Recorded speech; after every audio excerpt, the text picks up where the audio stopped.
And welcome to the next stage. I'd like to welcome everybody back to our first Budget Committee meeting of the year. There's some procedural stuff to be got rid of before we get into the business. Sonia, any apologies received, please? Good morning, Mr. Mayor. We've received apologies for lateness from Councillor Fletcher on Council Business and Councillor Sayers, and we have online Councillor Fully and IMSB member Tony Kake. Okay. I'll move that we accept apologies, seconded by Deputy Mayor. All those in favour, please say aye. Contrary, carried. Any declarations of interest? No. There's no petition section. There's no public input section.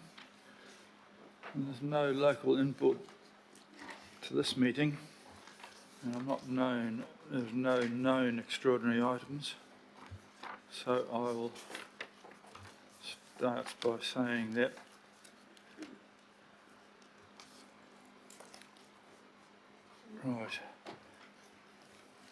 today is to make a decision to adopt the consultation document for the long-term plan, not to argue it, just to adopt the consultation document.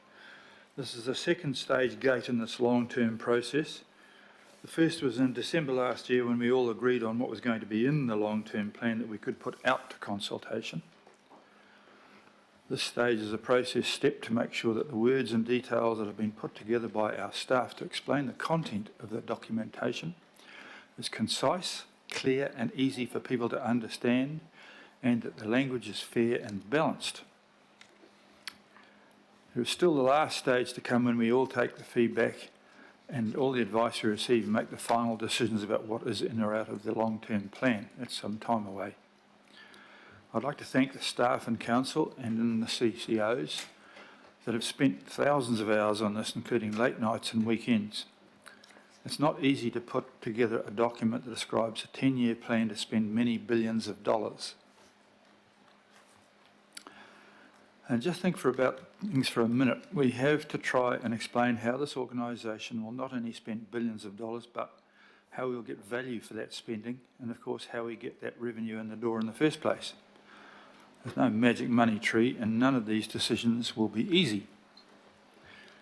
We've taken a very different approach to developing this LTP compared to the past, and this time we are presenting a range of choices for Aucklanders to have a say on this consultation document.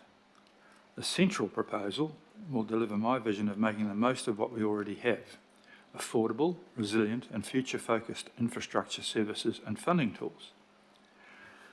This LTP for me is about strengthening the physical and financial resilience of the city, which was tested last year.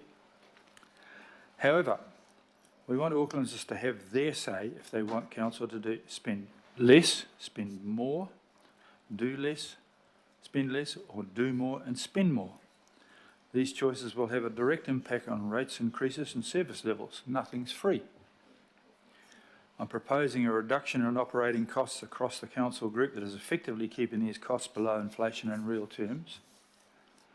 I would have liked our central proposal to have lower rate increases in line with inflation, but we made choices in the past, like borrowing to fill part of our budget holes, that has meant that we need to plug the gap this year with bigger rate increases. We knew this would happen when those decisions were made, but we chose that option. And paying for the storm recovery work is not cheap. My proposal, which is now a central proposal for the consultation, is for a rates increase in year one of 7.5%, which drops in year two to 3.5%, is some of the lowest of all the major councils in New Zealand. Wellington is proposing 15% next year, Christchurch 15.8% and Hamilton 25.5%. We made our decision in December last year that we were going to include a mix of spending, revenue, debt and big strategic asset options that can put Auckland Council Group on the path to financial and physical resilience, and on track to bring rates increases in line with inflation by year 4 of the LTP. Let's not lose sight of the fact that we're still in the middle of a cost of living crisis. Maybe last year we were still hoping that this situation would improve quicker, but that's clearly not happening. All the pundits from the economists, central bankers, Treasury and even the media are telling us this is going to be a long, hard struggle against high inflation and interest rates. Look at the recent headlines of big companies in New Zealand announcing earning downgrades, disappointing results or missing analysts' forecasts. It's a brave person that is betting that this doesn't happen to us. It's time to take our rose-tinted glasses off. We've had our challenges through this process that has made it more difficult. We started with legislation that told us that we need to leave Three Waters out of our LTP. Then we had a change in government who told us we must have it in. As of last week, new legislation tells us we have to include water in our LTP. Because of all that, our auditor is not giving us a full assurance of the consultation document, but they have been across the content and have not identified any issues, which they noted at the Audit and Risk Committee yesterday. We also have had legal compliance sign-off. We've also had included assumptions in our LTP about the regional fuel tax revenue for the next 2 years. Now they've had to come out too. It's no wonder with all this mucking around that 15 councils around the country have been put on negative credit watch. This includes the likes of Dunedin and Greater Wellington Regional Council. Luckily for us, our LTP has a credible central proposal with options. If we don't put all the options on the table, we'll be limiting ourselves to reach further into our ratepayers' empty pockets to pay for things or cutting the infrastructure we need to make our city more resilient. Just look what happened here in Auckland in the last 13 months. Did anyone imagine the floods, the cyclone, the major sewer collapses all happening? And don't get me started about trains. Not all of you agree with everything that is in the consultation document. I know that. I get it. I would rather we had enough money to spend on all the things we want to do and not make hard trade-offs to do them. But we all sat through 40 plus workshops that told us that is not possible. So we made a decision to consult on a central option and then choices. I think this consultation document and the supporting information is good work for the public should now see and have their say on. It may not be perfect, but editing every word today will not make it perfect. You've had an opportunity to provide some feedback after last week's workshop. A number of you have, both at the workshop and afterwards, offered that advice, so I'm confident that those changes are now reflected in the document you have before you. Tamsin will address us on those. No one has since raised anything else before this morning, so I'm hopeful that we can be out of here by lunchtime.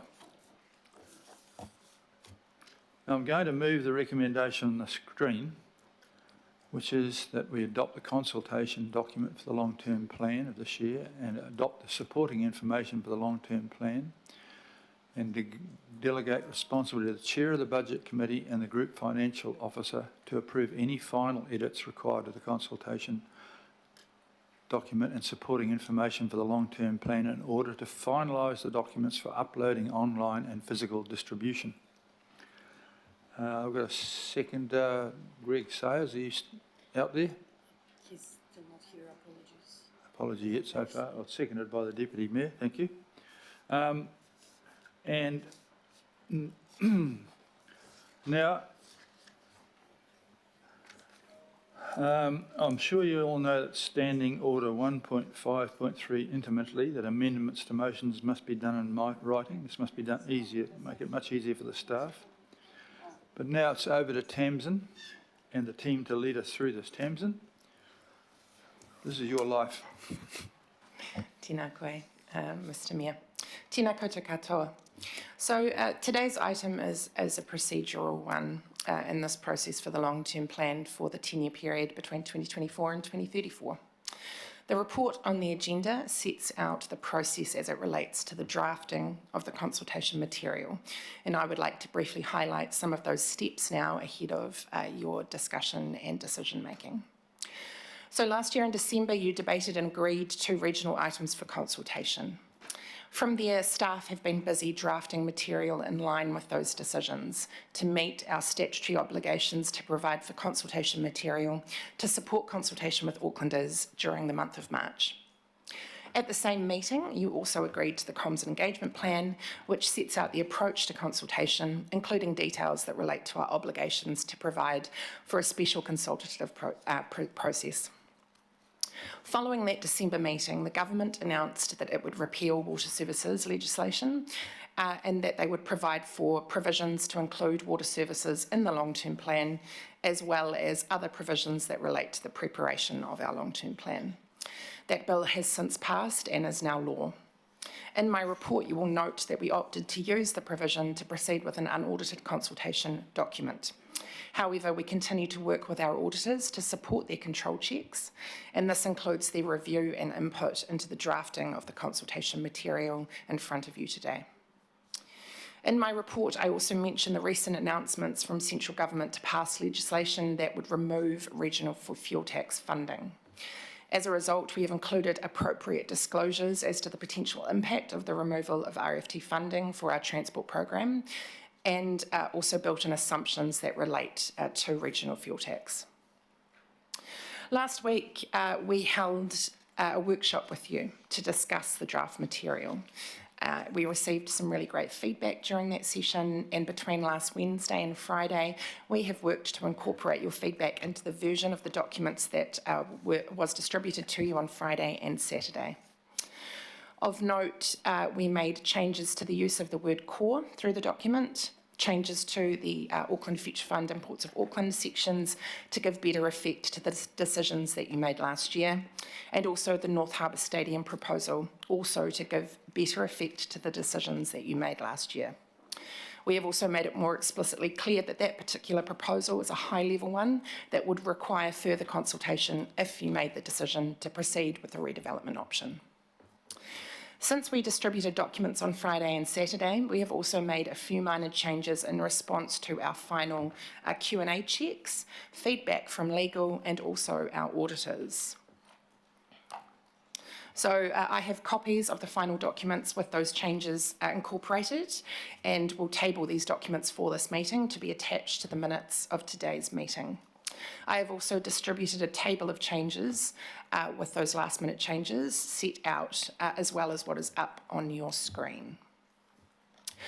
So on this slide here, we have Audit New Zealand feedback. So this was received on Saturday, and on Friday, and we have worked through these changes this weekend. They are set out in the table in front of you under audit feedback. They are relatively small and minor in terms of the changes that we have made. We have also made a few changes in response to the legal advice that we received when we were seeking legal compliance, and as the Mayor stated before, we have received legal compliance confirmation that the documents in front of you today are compliant with legislation. For the first option, as it relates to North Harbour Stadium, we just added some clarification that options 1 and 2 also are open to the third option, which is changes to the operational management of the stadium. And then in the second point there under Portland, we just added some clarification that there is supporting information as it relates to the Flagstaff report. So we added a reference to that in our supporting information as it supports the impacts of the Bledisloe terminal transfer.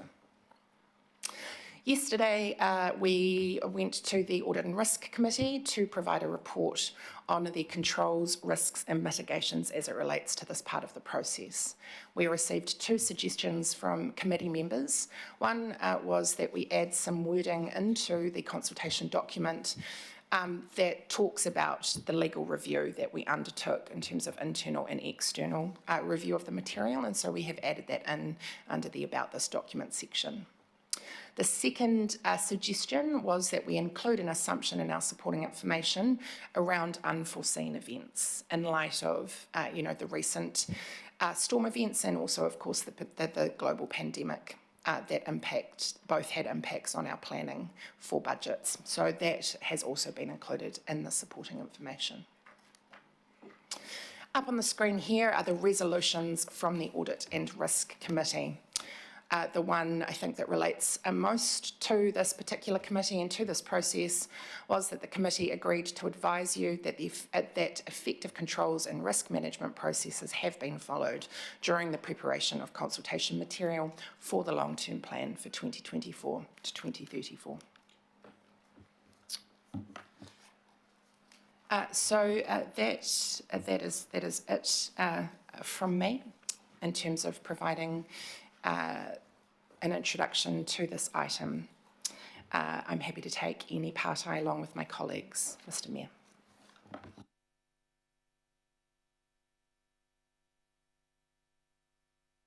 Deputy Mayor's first questions, please.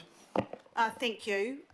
Look, whilst I haven't got to the lofty heights of a gold card yet, I did have to go and get some glasses to read some of the small print. Can you tell me if the version that we've got that has 2 pages per A4 page, are they blown up into a larger version, or is it the small? Because it's a hang of a lot of words and it's very, very tiny, and I'm very conscious that for those who do not have access to online opportunities, it's very tiny, so the print is very small. So can you give me some confidence that it meets the sort of regulations around a good size factor, especially for the over 65s? Thank you for the question, Deputy Mayor. Just to clarify, it's 1 page, 1 A4 page for print. We also have easy reader summary documents that are much larger font. They're full of infographics to help those who would struggle with a small print. But we can also look at other options in terms of being able to print larger font at our libraries for those who would like to access things. I just think that's important, Your Worship. You know, it is a lot of words. I've done a few of these, and this has probably got more words than normal. No, not normal, but it has more words in it than we have traditionally had, potentially. So I just think, you know, to be able to read them is important, especially in hard copy if they're going to be in libraries and our service centres, etc. I'm happy to follow up with that directly with our team. Thank you. Thank you for that. I'd like people to read them.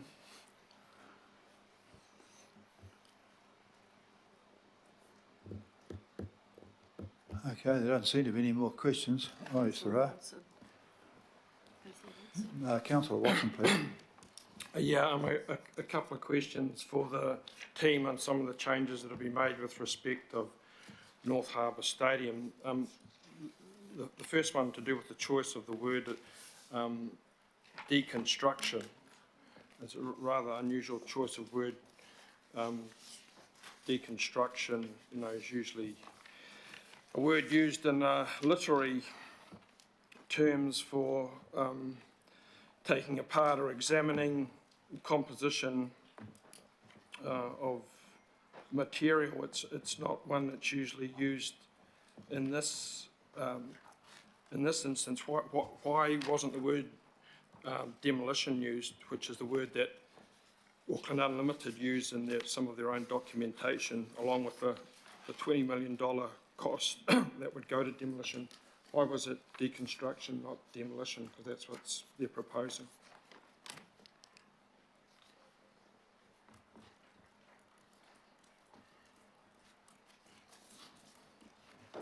We'll just see if we can, if we've got someone from TAU that's able to address that question and about the differences between deconstruction and demolition. Have we got someone online? Justine, maybe? From what? Good morning, everyone. Justine will be online shortly. I think the key difference there is we've tended to not use demolition when the intention is to potentially recycle material, if that is the choice to go ahead with that plan, or a plan that requires a demolition of the stadium. So that's just the key difference. So the stadium is going to one of the council recycling centres or something, is it? Chunks of it? No, I mean, I suppose I can relate it to similar to the, Category 3 buyouts, where we've tried to, where properties are demolished, the councils and mayors have been pretty clear on, some of that material could be repurposed rather than just going to waste. So that's the intention of using deconstruction instead of demolish. And just to confirm, we do use that in reference to our Category 3 homes as well. So we okay, well, I guess we're going out to the public. It's clear to me a far more appropriate word for the public in this instance would be demolition. You could evade that point, but I don't really want to to go too much at the officers here, because you've tried to do the best within the information you've given. However, I'm concerned with some other information that is a little misleading, and that's the following statement. If, as a result of this consultation, Council elects to proceed with option 2, an advisory group of North Harbour Stadium partners and community representatives will develop options for the potential redevelopment, and I stress the word there, as a result of consultation. Is anyone in the council aware that that such a group has already been set up, that they're having meetings before the consultations even started with respect of the demolition option? And I quote from a correspondence that was made aware to me.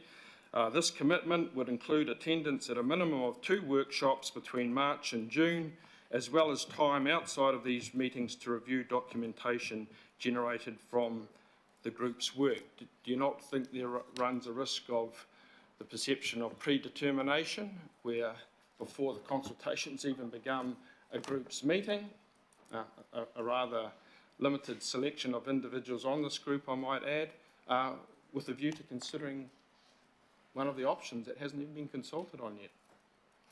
I believe that Justine from TAU is online.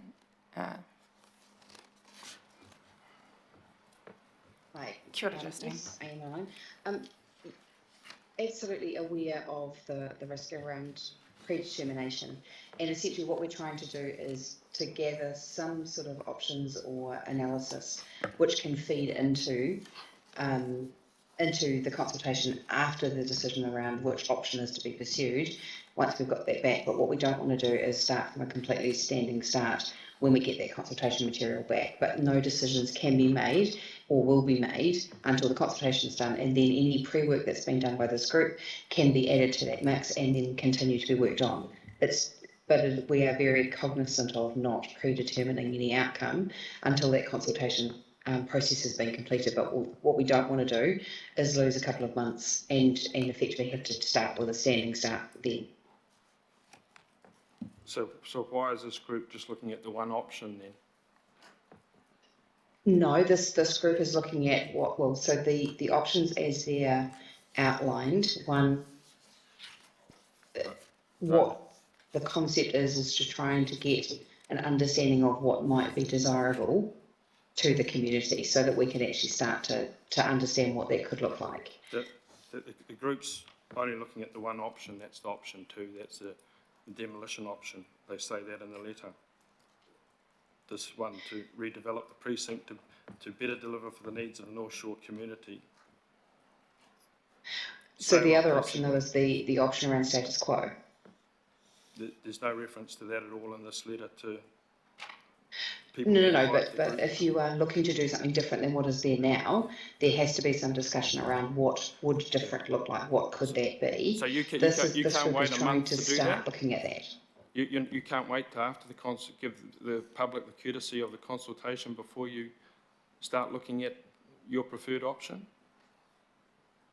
So sorry, this is not to develop a preferred option. This is just to canvass, to understand what potential options it may be, with no decisions at all, because ultimately the consultation will lead us into where does the public want us to go to. What we didn't want to do is to hear back from the public and then work from a standing start. What we thought would be a good idea is to use the intervening time to at least canvass some of the local community and some of the individuals known around that local community to understand what their preferences and desires might be, but with absolutely no decision-making powers whatsoever for that group, as is clear in the terms of reference. That might well be the case if it wasn't for the fact that Auckland Unlimited have already, in some of their board papers last year, declared their view and their preference in option B, and that's on the public record. My question to the council legal team is then, given that Auckland Unlimited are actually identified in one of the options by implication, option 3, change the operational management of North Harbour Stadium, in terms of perceived conflict of interest, should they be involved then in developing another option in which their continued operation or presence or influence is heightened. So they're actually the subject of one of the options. Is it appropriate for them then to be involved in actually developing another option during the consultation period? So that's a question for the council legal in terms of perception of conflict of interest. So if I could just add something there though, TAU officers are not contributing to the group, we're supporting the group, but ultimately the group is not TAU officers in the same way that we also have some representatives from the Mayor's office supporting that group. The actual discussion is a number of individuals from the North Shore community. So I see the chair of this group is a director of Auckland Unlimited. And also a North Shore resident, yes. And I see that representative members for Auckland Council in the group include another board director of Auckland Unlimited and the chief executive of Auckland Unlimited. So I don't think I'll be classifying them as non-members. They appear to have full membership from this.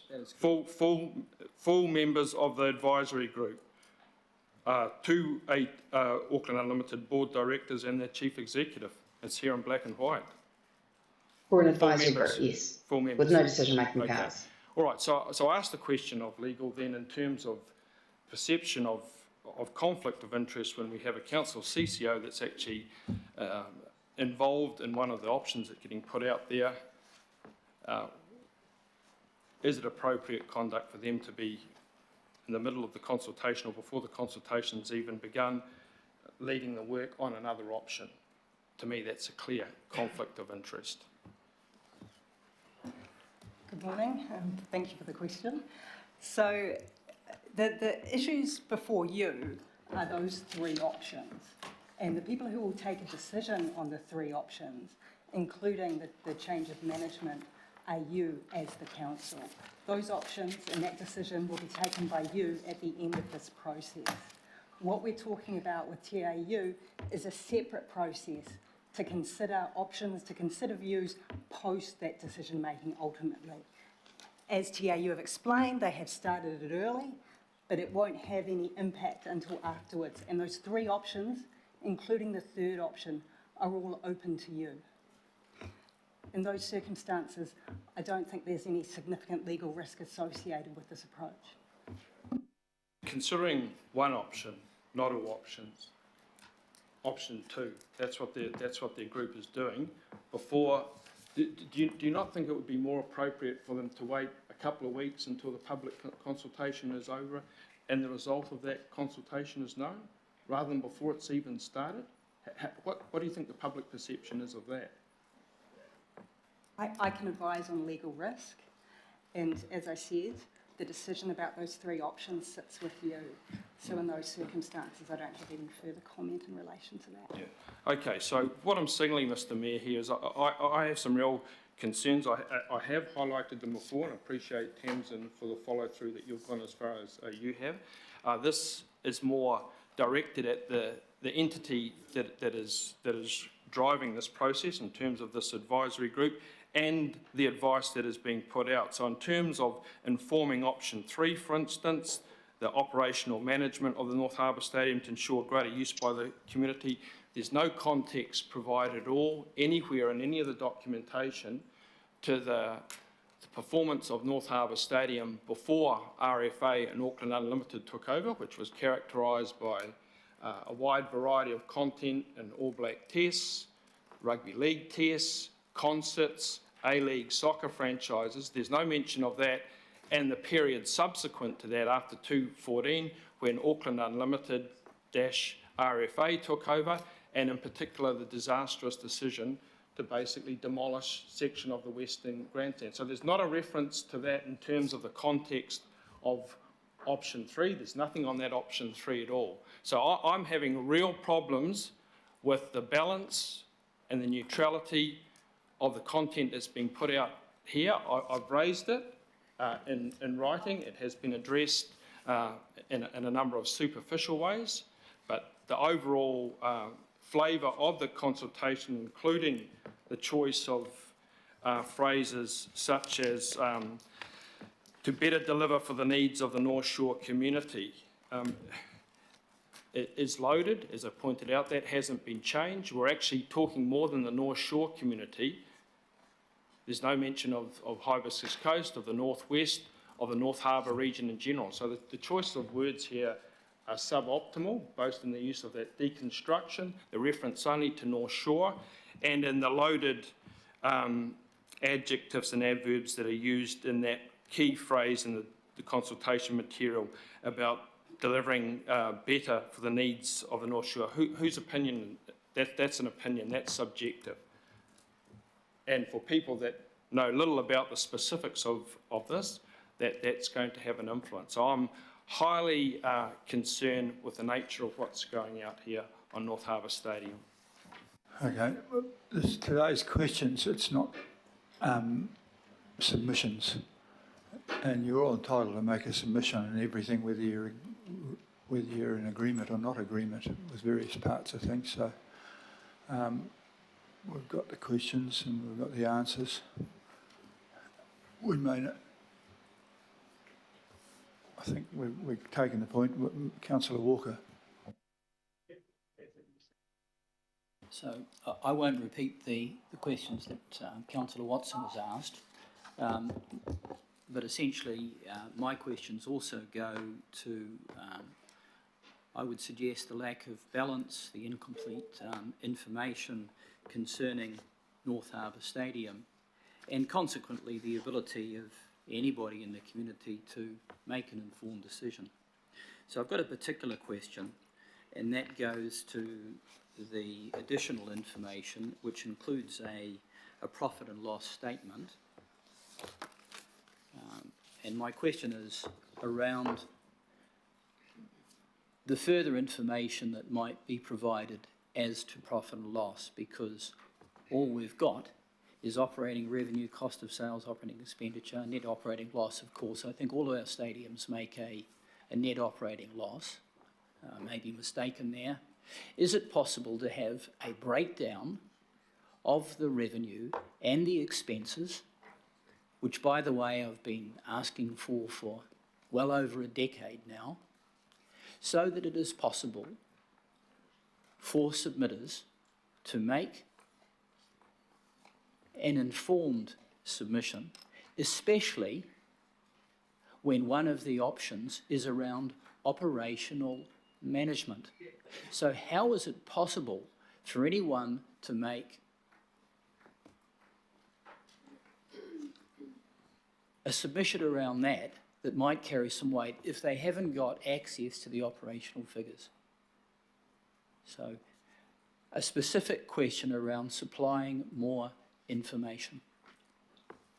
Is that possible?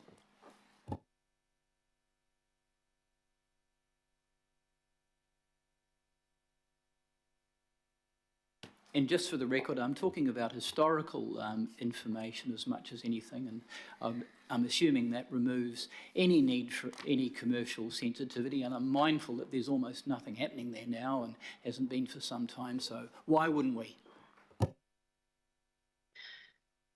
So in terms of financial information, there is financial information that's been provided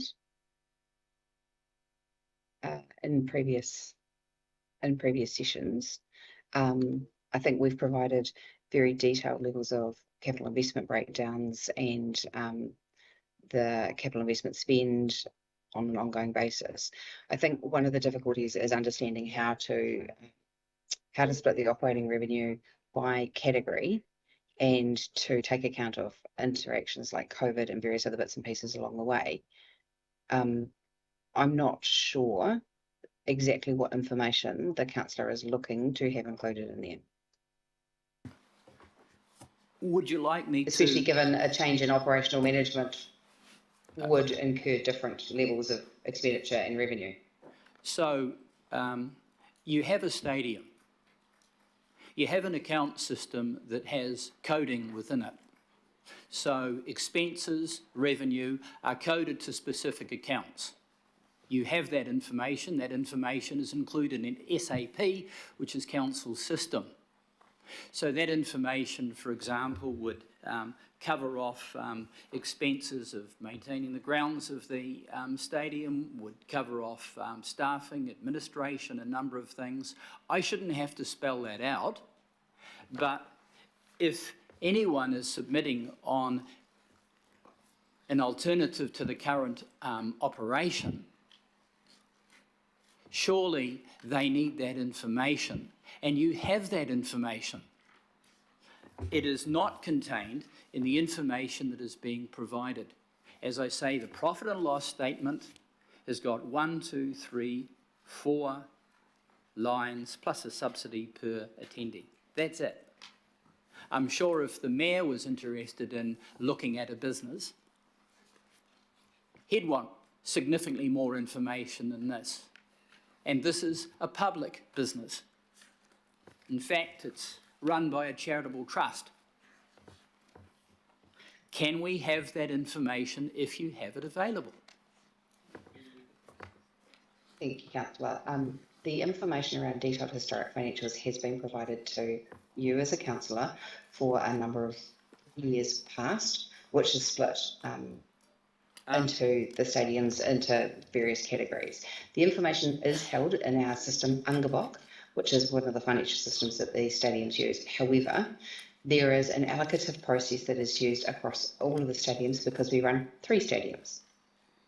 And therefore, the allocative process doesn't necessarily take all of the shared costs as they relate to some of the management and some of the activities which are spread across the different sites. So it is difficult and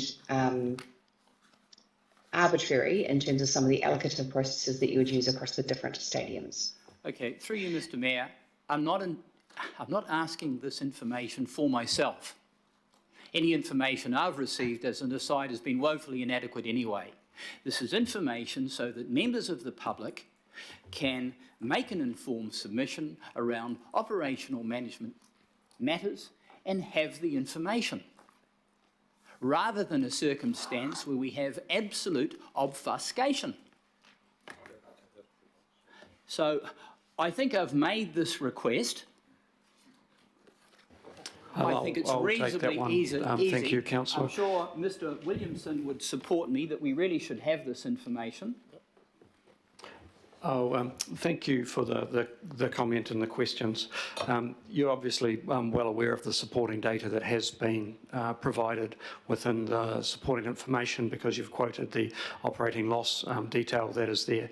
So the information on the supporting data from page 663 of the pack and then for quite a while covers off not just the financials but the utilisation, the capital requirements, the participation by schools, etc., and how that capital expenditure is planned. And I knew you'd be completely across that. I can read, I've read that. Yes, I understood that, and I said that you had indeed been quite across that. The view from myself is that we've presented the information in the time available that allows the question that is put forward in consultation and that councillors required of us back in December in the supporting information in enough detail for the public to be able to make their opinion heard. I understand you've got a difference of opinion on that, however, that is the position that I would hold. Now, if I could just add, in terms of what we are going out to consult on, anything that where we shift, if you made the decision to shift away from status quo, including operational management, would require further consultation. So at this stage, the level of information that we are providing to support the proposal that is included in consultation, we believe is an appropriate level of detail for the public to have their say, noting that if you made a decision to move away from status quo, we would be required to consult again. Further question just on the profit and loss statement. Do these figures include depreciation and interest?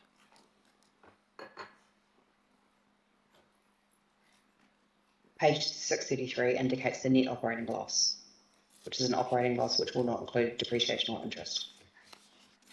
Okay. The question I've got that goes to financials goes to the capital investment. And I note in 2020, there was capital investment of $3,800,000 odd. Would it be helpful to convey that that was associated with the disastrous decision to demolish part of the northern stand for the Tuataras, who, by the way, I don't think paid for 2 years? Would that be helpful? So I believe you'll convey a find that there's more an asterisk accurate- next to that figure, which actually then indicates below that it was invested in reconfiguring the stadium for additional sporting codes, which is the $2.5 million that you refer to. I understand that. So that has been indicated. Would it be helpful to be a bit more explicit around that? And part of the reasoning for that is, given that one of the options is around alternative management, and I would suggest that the management on the part of Auckland Unlimited has been abysmal, that is a fundamental decision that has severely impacted on the operational performance of the stadium. Is it possible to convey that information? So, as indicated, it does include that there were specific changes of $2.5 million in terms of reconfiguring the stadium. As has already been discussed, the option around whether or not there is a change in operator is one of the things that we will get consultation back, and then from there more detailed analysis can be made. I think this is to give a level of detail which is suitable for the analysis for the conciliation that we're doing. It indicates the money has been spent. It indicates that it was around additional sporting codes.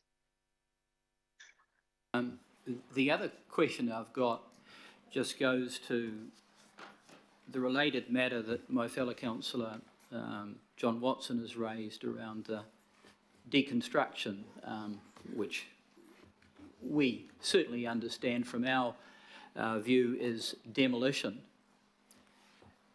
Is it not desirable to indicate the impact of this for the North Shore community? And what do I mean by that? I mean that compared to the past, when the stadium was well run, there will effectively be no large sporting or recreational activities north of the bridge. We won't have any international FIFA games, we won't have any rugby league of any substance, rugby, large concerts as occurred previously, Roger Waters and others, at this stadium. So effectively, nothing north of the bridge. And is not that a relevant consideration for part of Auckland that is expanding rapidly, that is certainly indicated in the information that's conveyed? Would it not be helpful to convey that information so that members of the public understand what the demolition of the stadium actually means to them? So can we convey that information? Necessarily demolition of the stadium, it's around redevelopment of the precinct to better meet needs. What that then should do is determine what is the available options for what could be content in the future and what would be able to be done. I think it is too early and preemptive to suggest that things won't be hosted there. That is a level that has not yet been worked through. If the feedback that has been received back is around redeveloping the stadium precinct, then some of that will need to take into account what are the future desires of what is to be hosted over in the North Shore, and therefore we will need to make sure the facilities are suitable to be able to meet those requests. I would contend, and it's in Tautaki Unlimited's own information, that there won't be any of those things happening because you've actually stated it in previous supporting information. I'm certainly asking that it be made explicit so that people know. Otherwise, we're going out with a document that's so biased, so predetermined, that I doubt whether anybody could make an informed decision. Through the chair, I just wanted to mention that the proposal that you're referring to isn't the proposal that you agreed to in December. It is different, and I don't think that we can conflate those two things. The information that we have included in the consultation material directly reflects those resolutions as agreed by the committee, yeah, and at this stage, this proposal is incredibly high level, the one that you agreed to. And again, just want to point out that shifting away from status quo, if that was the decision that you make as a committee at the end of this process, we would have to undergo further consultation. Okay, the other question I've got just goes to the graphs, the timelines that you produce. Given that the most relevant historical information, I'd suggest, aside from the very poor running of the stadium by Auckland Unlimited, is the previous management under the trust that the North Shore City Council set up. Is it possible to inform people with that information? That is to go further back, because that is the period in time when the stadium was running very, very well. It had a lot of content. It was building up a reserve fund of some millions of dollars, which is also not mentioned. Is it possible to convey that information? Through the chair, again, I'd just like to refer to the resolutions that this committee passed, is changing the operational management of North Harbour Stadium to ensure greater use by the community, note not to ensure better financial management. And so the information that we have included in the consultation document to support this proposal is in line with that resolution. And as I mentioned before, if you make the decision to proceed with anything other than status quo, further information will need to be provided, and we will need to consult again with the community. At this stage, we are comfortable with the level of detail that we have provided to support the proposal that is included in consultation material. Do you think that somebody who's resident on the North Shore, particularly one of the many thousands of people that donated to the building of the stadium, do you think they would like to have some information on that period of time so that they've got a basis of comparison? I think we've answered the question fully around what we have in the consultation document, the supporting information, and why. Okay, the other question I've got is just another financial question. It's on capital investment. So of the amount of capital investment that's forecast around option 1, it goes to property renewals. That amounts to about 40 odd million out of the 33 million. Is it possible to have a breakdown of that? It doesn't have to be to the nth degree, but again, so that people are informed as to the spending required for the stadium, and that would also inform the management of the stadium. Is it possible to have that information? It's referenced as being in the asset register. Again, it also references that that's approximately 4,000 individual components, and one of the questions becomes the balance of the information required to support the consultation of what we are consulting on versus a more in-depth financial analysis of all of the property renewals, which span a range of things. We've itemised the large numbers, but deliberately sort of kept the smaller numbers into one big consolidation group because there's literally too many to put into this consultation document. Okay, thank you very much for the lack of answers to my question. I think you're probably underestimating the people's ability Point of order, to Mayor. make a decision.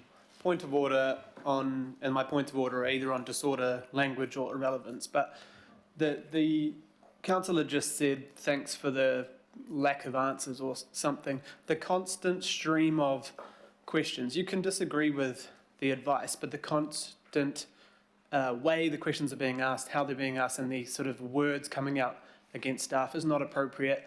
And I think if it continues over the course of this meeting, it will get worse. So can we just watch that behaviour? Staff are trying to give advice. Thank you for that advice, but I don't think we should underestimate the public's capacity to read these documents and make their own. I actually want to hear from the public.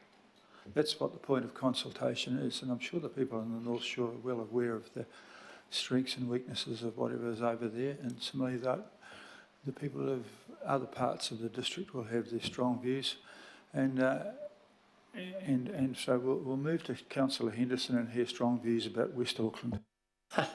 Strong views about many things, Mr. Mayor. I've got a couple of questions, but first and foremost, I just want to ask about paragraph 34, the loss of the regional fuel tax, announced right as the document was being drafted, and you guys were working very late hours at that time, I'm sure, to get it together. How did that impact your consultation document?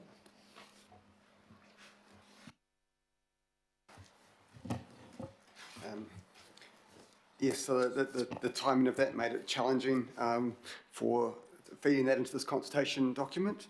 So the government decision was to end the fuel tax 4 years early.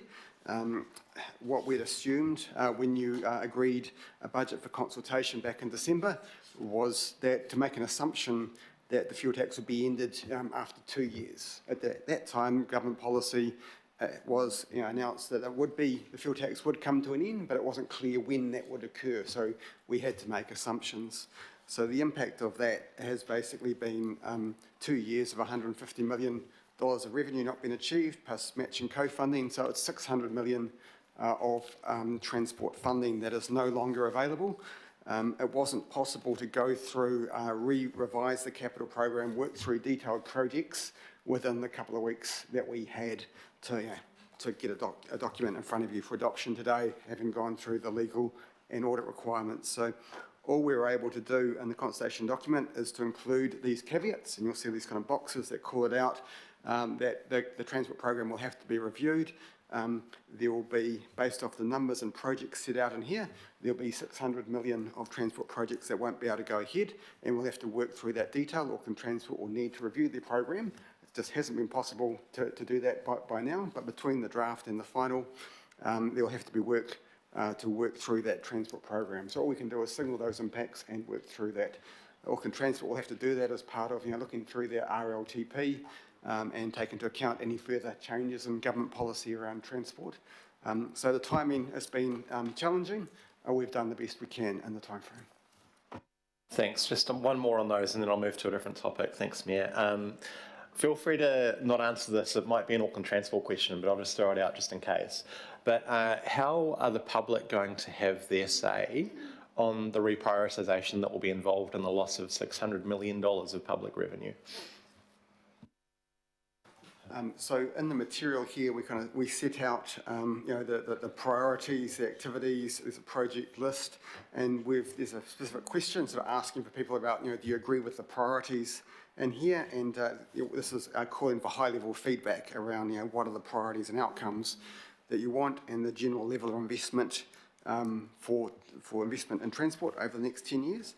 There's another stage at the more detailed level, which is the RLTP, and that's when Auckland Transport will put together more information, and the public will have a much more detailed say on project by project stuff. So this is the high level consultation on broad transport size of budget and priorities, but then the specific project level prioritisation will be through the RLTP consultation. Thank you, I really appreciate that. So moving on to my sort of second and final topic, and this might be a Peter Gudsell sort of line of questioning, but in previous terms we've had Section 17A value for money reviews, and we had an entire committee dedicated to it. Have value for money reviews been undertaken in advance of the release of this consultation document? I had hoped that we'd instilled the thinking of value for money right across the thing rather than being a special committee. Value for money is at the very essence of the document, and that's why we've offered three options: are low, medium and high, and so that we get the general flavour of whether people are interested more in money or things.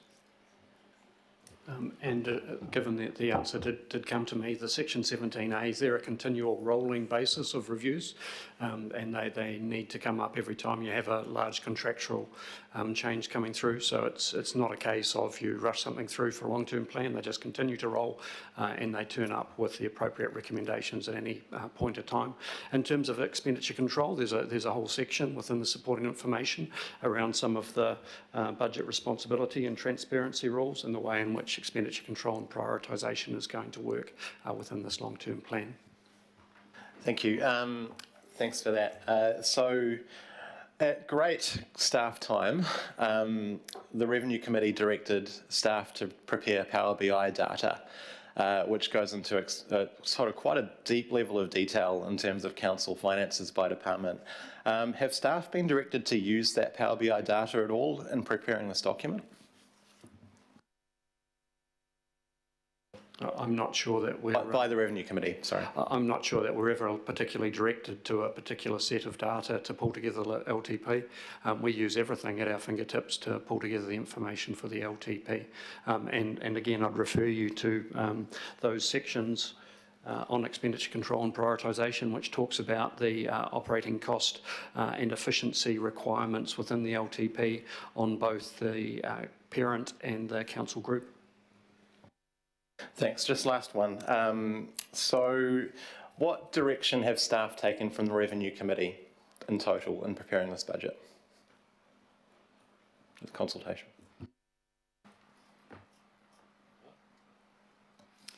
I'm not aware of any resolutions that direct this particular process as it relates to the Revenue and Expenditure Committee, but someone else might have a different.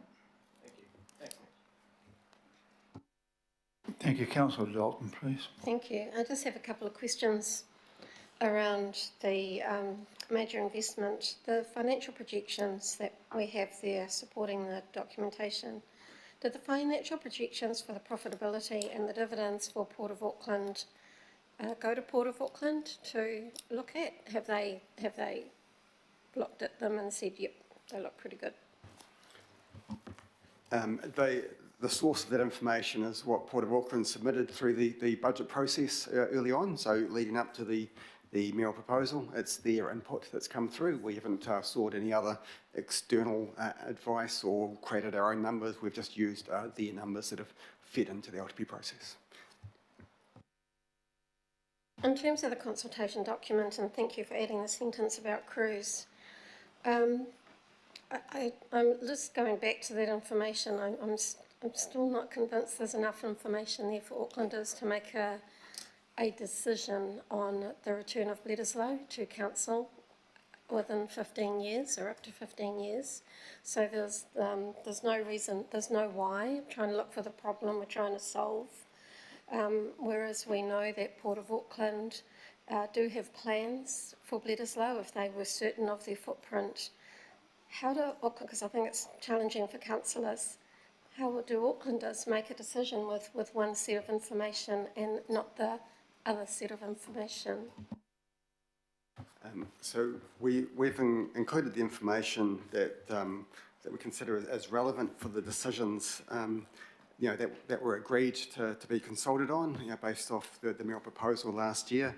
The information has been reviewed by internal and external legal review and have had audit feedback.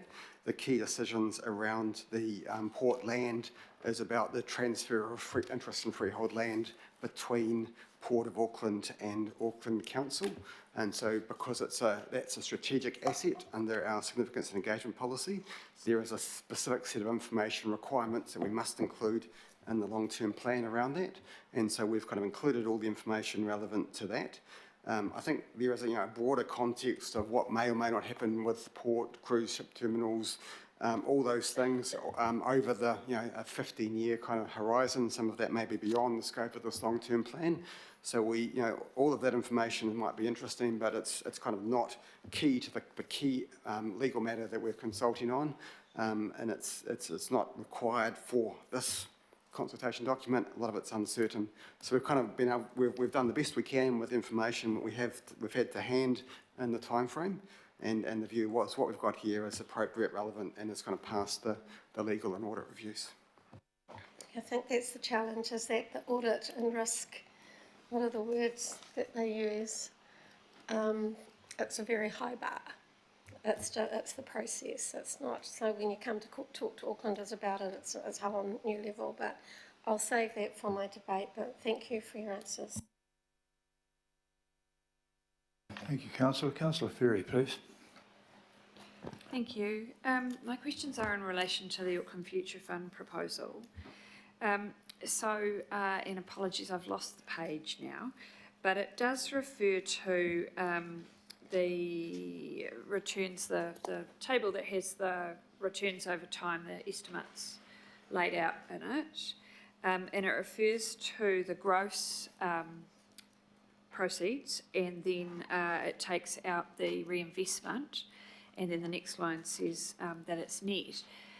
I'm wondering about the fund management costs. We've indicated elsewhere in the document that we're probably looking at external management of the fund. And also, I'd like to understand how the self-insurance aspect would potentially impact on what we would need in terms of returns, because the portion that's in self-insurance would need to be reasonably liquid, and therefore would be likely to have lower returns. So it's likely we'd have to have some of the investments would need a much higher rate of return to cover that. So I'm wanting to understand more in that space, please. I'll just talk briefly to the first question, then I'll pass over to John to talk about the second, or maybe add. So the assumptions and advice we had was that a reasonable rate of return over the long run for a growth fund that was 80% towards growth assets and 20% towards income assets would be around 7.65%. We've reduced that a little bit to account for those kind of fees that you talked about. So net of sort of management fees, we've assumed 7.5% as the average long-term rate of return given the level of risk in that fund. So I'll pass across to John to talk about the self-insurance bit. Yeah, thanks, Ross, and through you, Chair. So for the self-insurance fund, we have given some thought as to whether that would require a different asset mix for greater liquidity. The current thinking is probably not, and that's for two reasons. One is that, we saw with the large flooding events, again, the time between an event and actually fixing things tends to be quite some time. So you don't need to have huge amounts of the funds in cash. And also the plan would be through this investment to have it invested in funds themselves, which would themselves be quite liquid. So we'd be investing in much larger funds and be a very small portion of that fund, and therefore relatively easy to liquidate at short notice. So thank you. With the proportion we're potentially looking for self-insurance, I think you said then it would be a relatively small portion of the overall fund. So is there a recommendation in that space? Through you, Chair, the current thinking is that both the above and below ground property program would benefit most from having a much larger component of self-insurance, because that's where the bulk of the premium is tied up. Current thinking is that if we were to retain, let's say, the first $500 million of risk on each of those policies, so $1 billion in total, that would mean we'd have to allocate $1 billion or marginally more for the self-insurance part of that fund. Okay, but if we're putting $3 billion, $4 billion in, that's like a quarter. That doesn't seem like a small portion to me. Am I getting my maths wrong? No, you're through, Chair, so I guess if it's $4 billion, $1 billion would be 25%. Okay. So just following up on the fund management fees aspect, what about the cost of the contract management within the council of those, of some of this? For example, if the port's leased out, we would wear a significant contract management cost. That's probably not in the future fund, sorry, that's probably more in the port space. Yeah, I think that would be all part of the port lease proposal. And here we've got an assumption of 2.1 billion, but there's a range of 2 to 3 billion. There's lots of we've disclosed a high level of uncertainty, and we've done a range of sensitivity analysis. So all of the costs, benefits around that would need to be worked through prior to implementation. So I'd say, all those kind of costs would be, you'd have to consider that as part of what is the total value you might get out of an airport lease. So I guess the reason I'm raising it in the context of the future fund is any sort of, how would we pay for that contract management? Would we pay for it out of the future fund proceeds, in which case that reduces the net further? Yeah, through you, Chair, I guess effectively that's how it would happen, but again, the costs of managing that sort of contract in the terms of a 2.1 estimated gain will be relatively small. Okay. I'm not meaning to be unpleasant about this, but I did just ask what a small proportion was for the self-insurance, and it turned out to be 25%, so you'll forgive me if I'm a little bit unsure about what would constitute relatively small. Yeah, through you, Chair, I can assure you it wouldn't be 25% of 2.1 billion. Okay, so lower, though. Much lower. Okay, thank you. Thanks. Thank you for that. Councillor Hills, please. Kia ora. Just a quick question for John while he's still here. Do you have, and I should have prefaced it earlier, off the top of your head, what percentage earnings from the dividends for the Auckland Airport we're projecting, if we kept those shares as they are?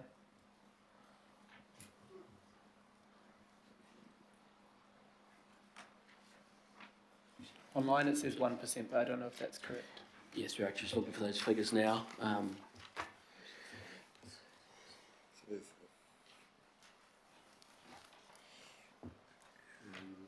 we go. Yes, through Chair. So projected Auckland Airport dividends ranging from 27 million in financial year 26 up to 40 million in financial year 34. And sorry, I should have, as a percentage, do you know?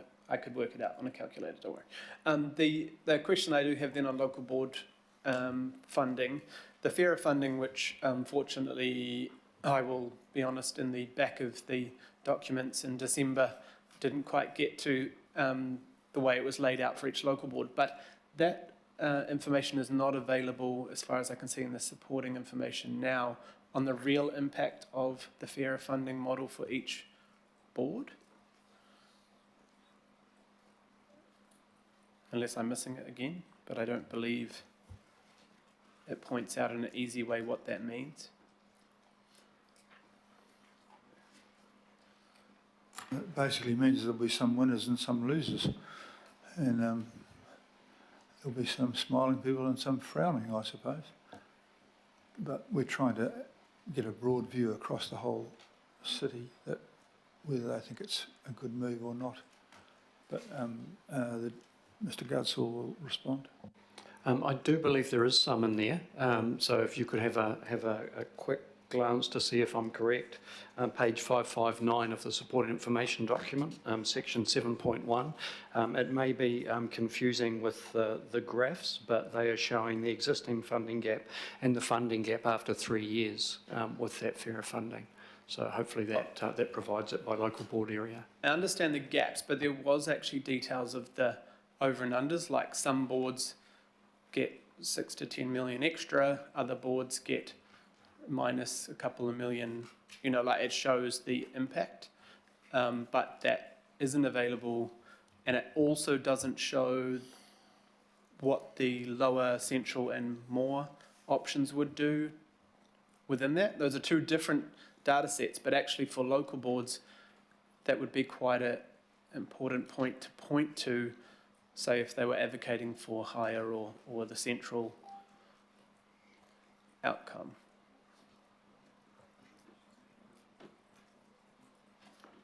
In terms of the extra detail, in December, when the mayoral proposal came out, there was a lot of detailed information, so extensive attachments that had all those figures. So that is all out there on the public record, and we can point interested parties to that, that detail that's already out there publicly. In terms of the do more, do less, I don't think we've done those calculations. The team might be able to. If it's a redistribution, it should be neutral as to whether you do more or less. Yep. Because it's not affecting the overall funds up and down on the council. It's a matter of whether we redistribute fully as quickly or as slowly as we And if we get feedback from the council, the public that they want to do it, there'll be a further debate amongst us as exactly how we do it. It does say under the proposals, though, that the do less is quite dramatic, even more dramatic than the central option for some local boards. But the do more, I think, is not redistribution, it's actually fully funded equity. Yep, yes, a good point. To clarify, what we've said, and there's two ways you can get to fund equity. One is reallocation, and the other one is put more money in. What we've got in the central proposal is a bit of both. What we've said that is if you went to the do less scenario, kept rates low, then what you might do is just have no extra money and just reprioritise.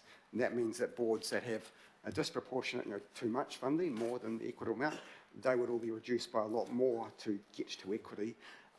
If you went to the other extreme and under the do more scenario and at higher rates, you wouldn't have to rely on reprioritisation. You could just put more money into those boards that are underfunded without reducing anyone else. So you've got the how you get to equity could change under those different scenarios. And thank you. And you led me to one last question, and it may be too late to delete one word. I did miss the one word last week, and I know that Councillor Ferry has concerns too. The word overfunding for some boards, I understand underfunding, but it's not really accurate to say some boards are overfunded. They have a funding attached to the assets they have, depreciation and renewal maintenance funding.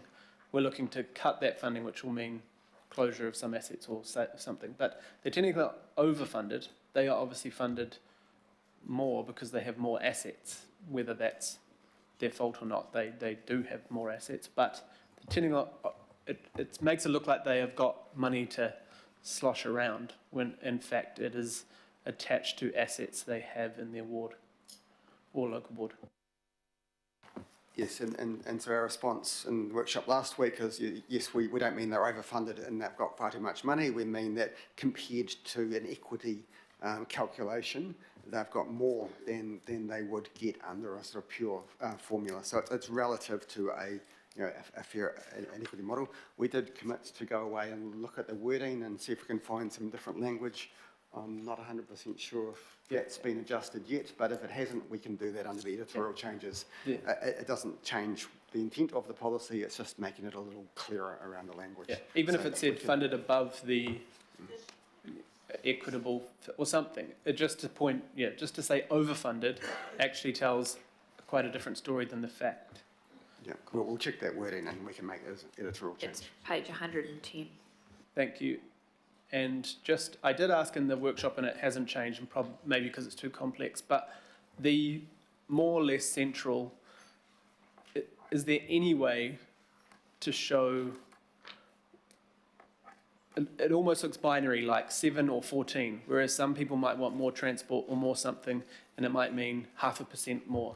Is there any way to show what the estimates are for each of those, the tick boxes you get? So there's transport, water, community, etc., etc. So sorry, just to clarify, so you're referring to the feedback form? Yes. So question 1B, what would you like Auckland Council to do more or less of? Yes. I guess we're leaving it at that higher level to enable you to give you that scope of consideration and final decision making in terms of where you set your rates, where you set your investment. And so keeping it at that level kind of enables people to, I guess, be more generic with their responses in terms of the areas they would like to see us spend more or less, or as proposed, and it kind of leaves those options to you at that later stage. Okay, thank you, Matt. It might be good to have for us maybe later as part of the budget calculator or that type of thing, moving up transport a little bit and down another area might mean the rate stays the same, but it's almost like we're offering all or nothing. Thanks, Mayor. We'll probably get 20,000 different permutations of that. And that's what we've been elected to do, is to hear that and make a decision. And I'm hoping that the wisdom of the crowd will do it for us. Councillor Darby, please. Thanks, Mayor. I might just break this up. I might come back to the port ones because I'll just ask. First, was there consideration given to developing an index, considering it's a long document, something I asked at the workshop? Yes, we've I think added at the back of the document a placeholder for a keyword index, so we'll do that last. So once the editorial changes are all finalised, this thing is adopted, because the page numbers can shift. So the very last thing we'll do is just update the keyword index so that people can see their keywords. Won't be every single word, but it'll be your key ones. You're talking about the glossary there? No, in addition to the glossary, we'll have a keyword index so people can look at where to find matters on key things. Okay, so that'll be an improvement on finding where to go in the document. Okay, I'll leave it with Correct, yeah. Just in terms of water care, it's very short at page 94. Can I just check this? Because it is a significant number. At page 94, the water and wastewater tariffs going up by 25.8% on 1 July. Now, my understanding is, I mean, that is an absolutely considerable number and one that came to us quite recently, but it's the product of post the Three Waters environment. And I understand that it was a very much lower number if Three Waters had proceeded. I think it was in the vicinity of 2%. But I need to get that verified. I don't know who would have that, Ross or Peter. In the narrative there, we don't explain how that 25.8 has popped up, because our initial draft budget was on an understanding that Three Waters was proceeding. So, Ross, can you just take us through what, in brief, don't want the long version, what Watercare presented to us and how different it is to an environment with Three Waters, and do we have room to actually explain the difference between the Three Waters environment and the current environment in that narrative? And also understand they're reviewing the IGCs, and now that's the infrastructure growth charges, and they're also looking at a more localised local growth charge. But my primary question is the 25.8 versus what I thought was 2%. Hey, before you answer it, there's no great point in explaining Three Waters. It's dead. Didn't ask for explanation. It wasn't. So that's not what I'm asking for. I think Ross has got it. I mean, the short answer around why is the price going up 25%? It is because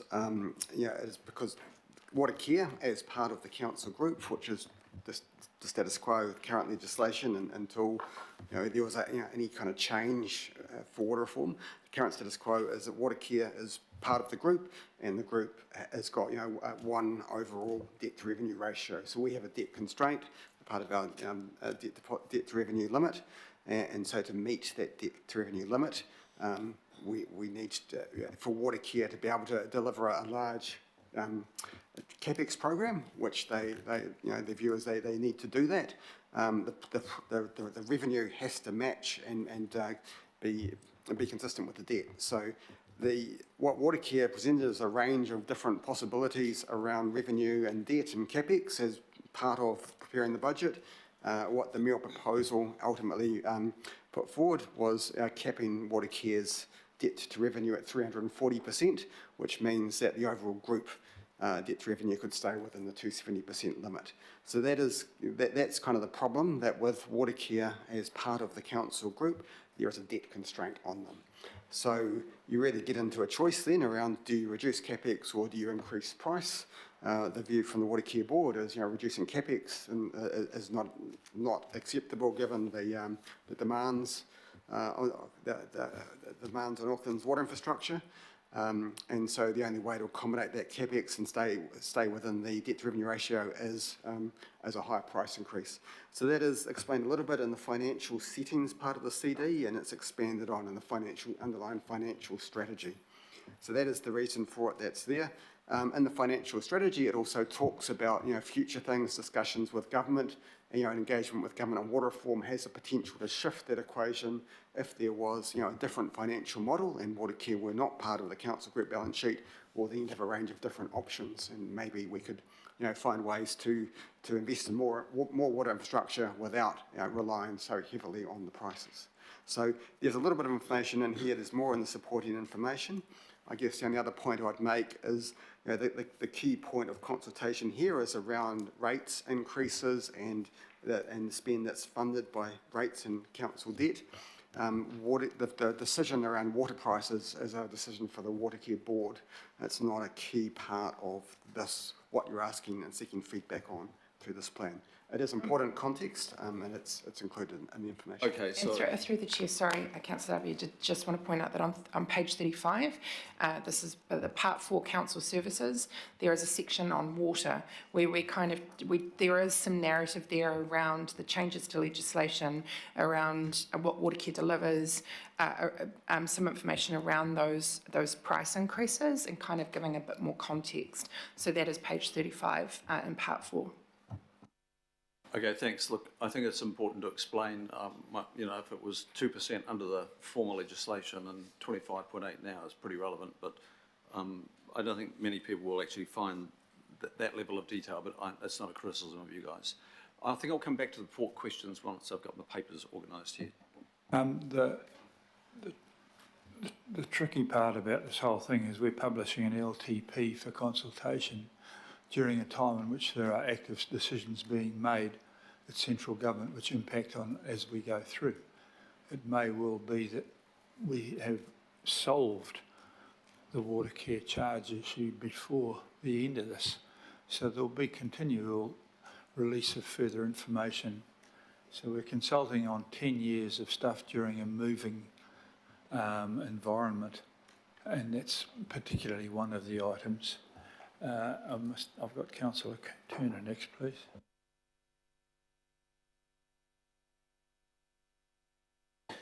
Thank you. The Future Fund, we've got 1.267 billion of savings for depreciation offsetting debt. And the Future Fund's going to pay us, or the aim is for it to pay us more than the cost of interest. Can we not prime the Future Fund with our depreciation offset funding, with our 100% depreciation money?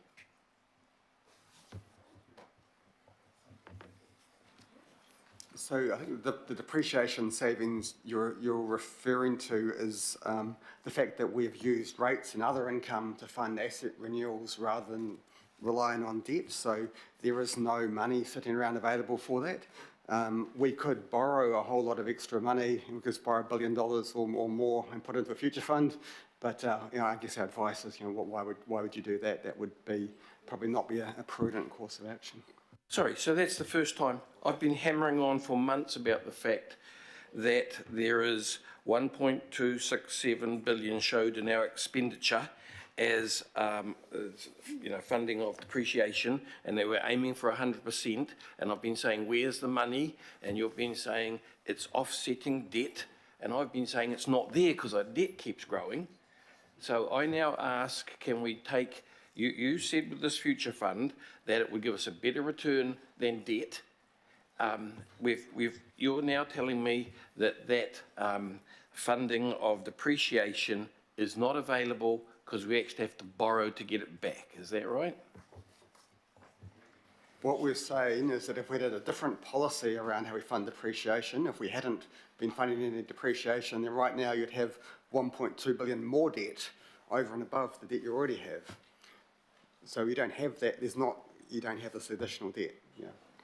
So it's not money that's available. It's debt that additional debt that has been avoided because of that. I fully understand that, and it's the first time that you turned the argument around in this manner when we've discussed it.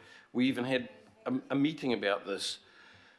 So we have got right now $1.267 billion more debt than it shows, because the debt we talk about is adjusted by the money we supposedly have put aside for funding depreciation. correct? I'm afraid we're missing the question here. The context on depreciation is it's used to fund capital. So there's no hidden box where we keep depreciation. It's one of the funding sources because it creates an operating surplus. We use that for capital investment. If we were fully funding depreciation, we'd have more of it and we could fund more of the capital assets. To the extent that we're not fully funding depreciation, that means that our capital works are not funded by as much operating surplus, so we have to borrow more. I think that's the circle that completes depreciation. Thank you. So please bear with me a little bit because I have trouble understanding some of this stuff. I was told, when I was told we were fully funding depreciation and we're aiming for that in another couple of years, I asked where's the money coming from, and I was told it's coming from rates, correct? Correct, that's money we collect from rates and other revenue, other current revenue, and then we use that to fund capital investment. And it's shown in our expenditure, it's shown in our budget, it's shown in the expenditure column as 1.267 billion. And I've asked for ages, where is it in the asset? Because in my little world of a small businessman, I see a pot of money that I'm putting this stuff into each week to fully fund depreciation. And I've been told, oh no, it's been put against debt because we're going to save interest by putting it against debt. Now I'm saying you've got a long-term future fund, which you're talking about putting asset into because it's going to return better than debt. And I'm saying, why don't we just take that 1.267 billion that we've got in borrowings, offsetting interest, and put it in the fund, because it'll pay us better, by 1% or 2% maybe only. And you're telling me the money's not there because, have I got this right? What am I not understanding? No, I think there's a number of things that are conflated in there, unfortunately. Depreciation is currently targeted towards funding capital expenditure. If we were to not use it to fund capital expenditure and to put it into a future fund, then debt would increase by the entire amount of that depreciation, and that's not something that's been consulted on. Okay, thank you. So the next thing is then that in those documents, when I sort of read through page hundreds and hundreds, it basically, as far as I read it, says that the future fund is really a check account because what is capable of triggering us taking money out of it was almost anything as far as I could read. Is that this future fund, we've been told in these discussions that the future fund is there for a rainy day, so we can pull off it when we want to. And when I read through the stuff of how the future fund could be activated or gone into, it was very open. Am I right? Through you, Chair, I'll try and take this one. So the fund, as I talked about, it's likely to have a portion allocated to providing more self-insurance, so reduce our insurance premiums. It's also going to be available there for liquidity purposes, and what I mean by that is that if we did have another global financial crisis and we needed to access money quickly and we couldn't access debt markets, we could use it for that.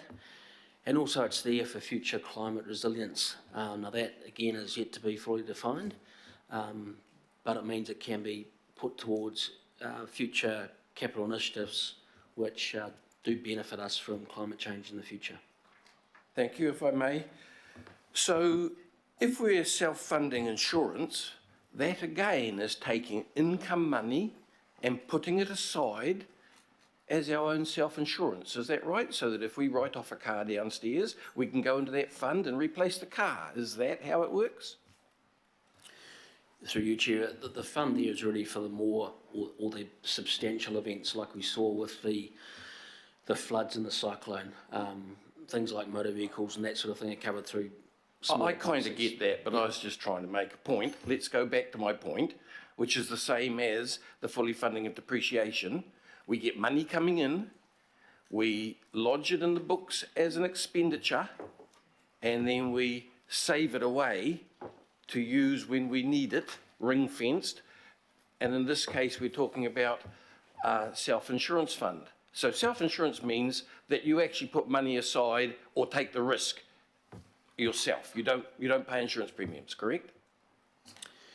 Through you, Chair, that's correct, but we're not advocating here full self-insurance. We're putting forward a suggestion where we're going to take an element of self-insurance and still use external markets for some aspects of insurance. All I'm trying to work out is where the dollars are going and why couldn't, how many millions worth of self-insurance are we aiming to carry? What's the risk proportion we're deciding to carry? Again, through you, Chair, as I explained earlier, the current thoughts is that the above and below ground property program is where we get most bang for the buck. And at this stage, we're contemplating taking up to $500 million of risk under each policy. So 2 policies times $500 million, around about $1 billion of risk, with the rest externally insured. And so are we going to try to fund that like we fund depreciation by saying here's an expenditure in the outgoings, and are we going to say we've got a pool of money sitting aside that we can draw on if there was a Through you, Chair, yes, I mean, this future fund in its totality will be a pool of funds made up of diversified investments in stocks and bonds and other things. Sorry, you've just jumped over. You've just said there that that's going to be asset money. We're going to sell assets, liquidate the money, put it in that fund so we can get to it. I'm asking, are we funding our self-insurance in the same way as we're funding depreciation? Are we going to take debt? Are we going to take rate dollars and ring fence them as our insurance safeguard, as our self-funding of insurance? I'm sorry, the question doesn't make sense. We can't answer that because we don't understand the perspective from which you're coming. If we could reframe the question, that might help. Okay, I'll do my best, and if you could help me because I have trouble with this, that would be appreciated. Let's go back to the start of what I'm trying to say. We have got 1.267 billion worth of depreciation, funding of depreciation, but that money is sitting against debt, right? Through each, I think we're getting confused across concepts here. What I might do is take this offline. There's some quite useful graphs that we produce which shows you how we do fund our capital expenditure, and it shows the impact of us going to fully funding depreciation and how that reduces our reliance on debt as we to fund additional capex. That might explain some of these concepts that we're trying to get across. Can I suggest we also use the investor pack to show those funding flows and the investment requirements, because that will really help too.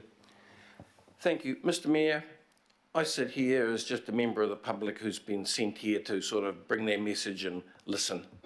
And I look through all this paperwork, and what I see is us not facing reality.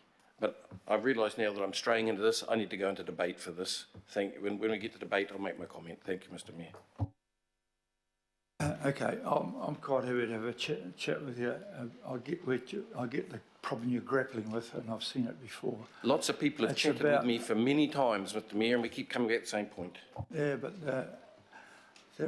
depreciation is a widely misunderstood subject. You're not alone in that.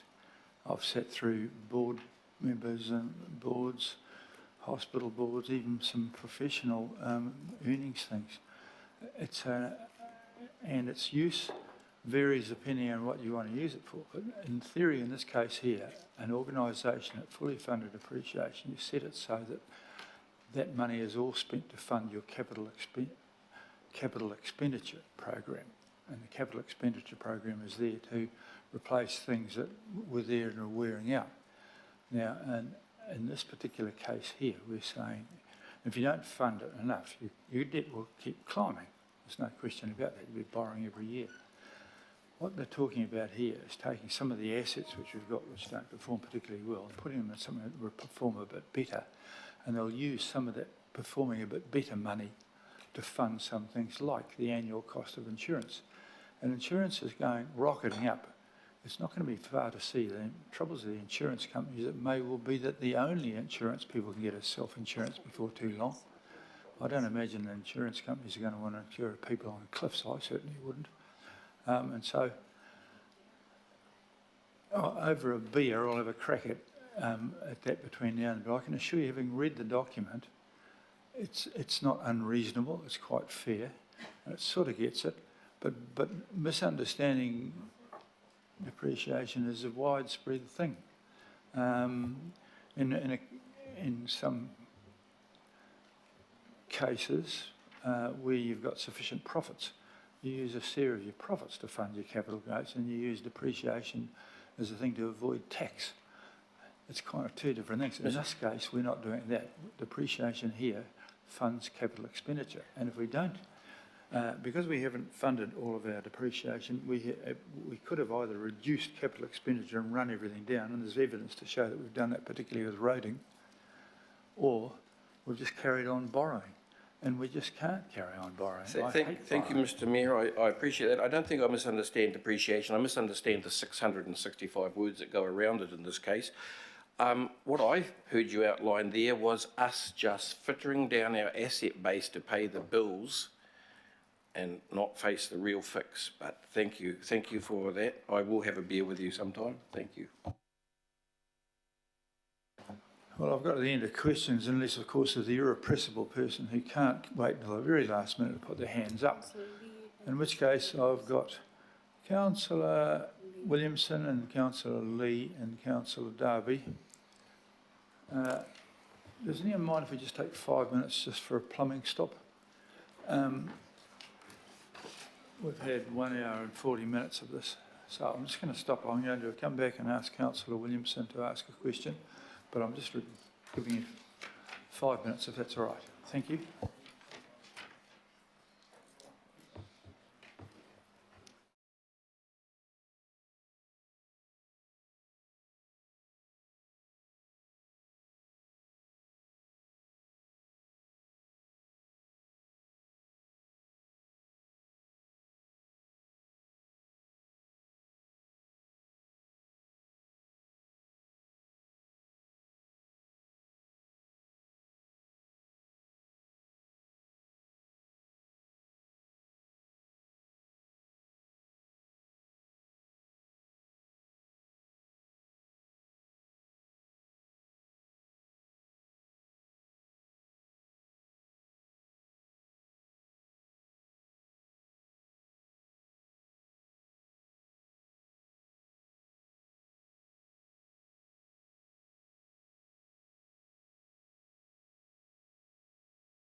please come back to your seats, please.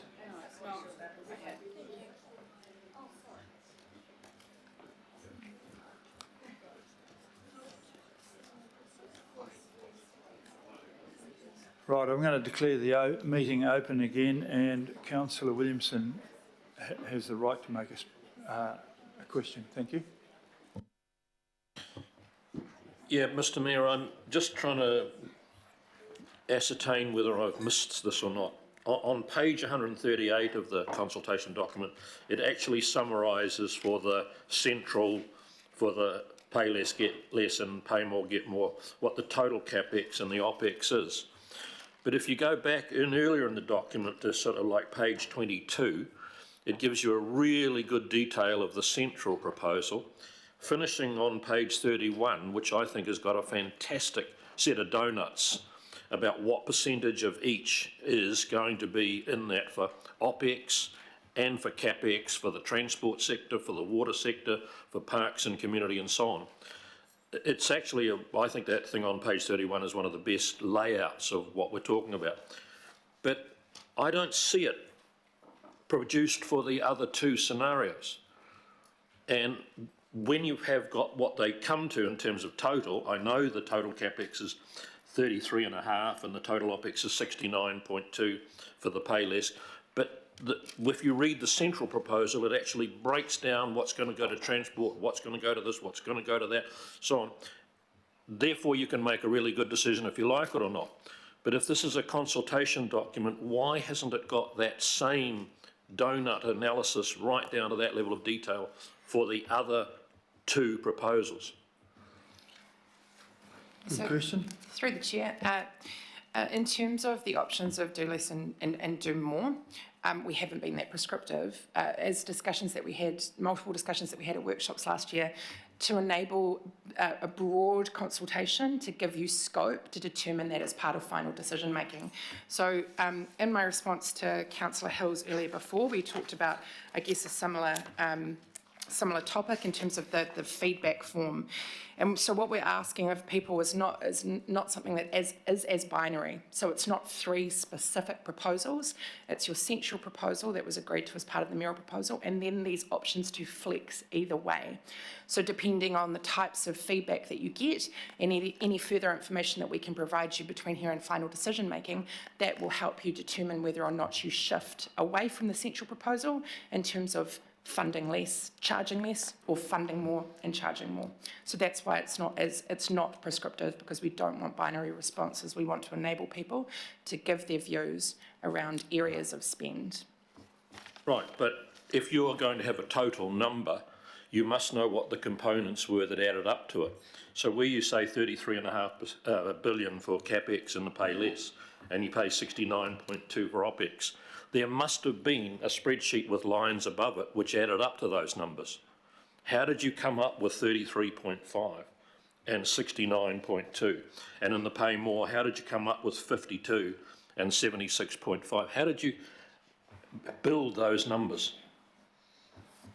So it's a combination of some areas we've got detailed numbers, like so for Auckland Transport, we've got a smaller program right up to their 24 billion program that they came and provided workshop material around. Other things like making space for water, we've got that implemented over different timeframes. So we've got some of it as there's some specific hard numbers. Others we've had to sort of use broad numbers, estimates, and that some of it's an allocation across activities. So we don't have that firm, we don't have the granular detail that we do have for the central scenario. We've just sort of got broad estimates, and that's why here we've just got those overall global numbers, and then in each activities where there is specific information, we've disclosed that. So it's because we're just kind of seeking that directional impact of would you like to do more or do less, explain what those rates increases might be. But because we haven't built the granular detail of those different scenarios at the extreme, and there could be any sort of combinations within that, sort of the pick and mix approach, we just don't have that granular detail. So let me just ask it really clearly. How did you come up with 35.5 for CAPEX and 69.2 for OPEX? What did you make as your underlying decisions to come up with those numbers? So we have done broad estimates. As I said, for Auckland Transport, we use the 11 billion at the low end and the 24 billion. And then where we've got other information, we have made assumptions, predictions, allocations to fill in the gaps, to come up with what we think is, what that might look like. So it's broad, high-level estimates, not detailed line-by-line data. But the problem with that is if you said, well, Auckland Transport, we've actually given you that number, but we don't know what's going to happen with water or parks and community and so on, but they do add to 33.5, then somebody who's been consulted on could say, well, I actually want Auckland Transport to have some more money, but I have no idea how much that would come off others if it's going to add to 33.5. It's got to come from somewhere. It just seems to me that if you're going to have a really good consultative document, if you're looking at this from a business proposal, your central one is your sort of base position, but you've got an upper and a lower one for which the detail isn't in here. It's too fluid, and I don't know what percentage of transport. Those percentages and those donuts are fantastically helpful, that you've got 40% of operating expenditure and 38% of capex for transport. But what would those percentages be in the lower and the upper ones?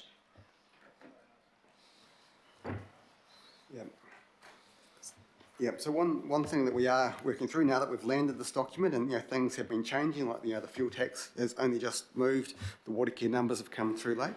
We're looking to sort of build out some of that detail. Well, one thing that's useful is we are looking at a budget calculator. We're still working on developing that tool, which I think will get into that kind of, it'll be estimates, it'll be rough, but it should provide a good indication around what these things are and have sort of levers where people can flex. So we're working hard on that to see if we can get together a budget calculator. We'll let people get in and see that and play with it and understand the nature and the impact of some of those movements. And just through the chair, if we were to prescribe that level of detail in the consultation material, that would reduce your scope of decision making in the final decision making phase, and the direction that we got from you last year as part of all those workshops was that you wanted a very broad scope of consultation to enable as many options to you as is feasible at the final decision making point. But that just begs the question again. I'm sounding like a cracked record, but if you don't have the detail like we've got for the central one, very, very detailed, the donuts are all there.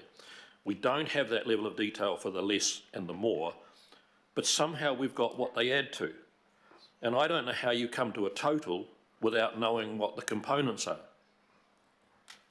I don't know how you got to 33.5 and 69.2 if you didn't know what the elements for water and the elements for park and the elements for transport were.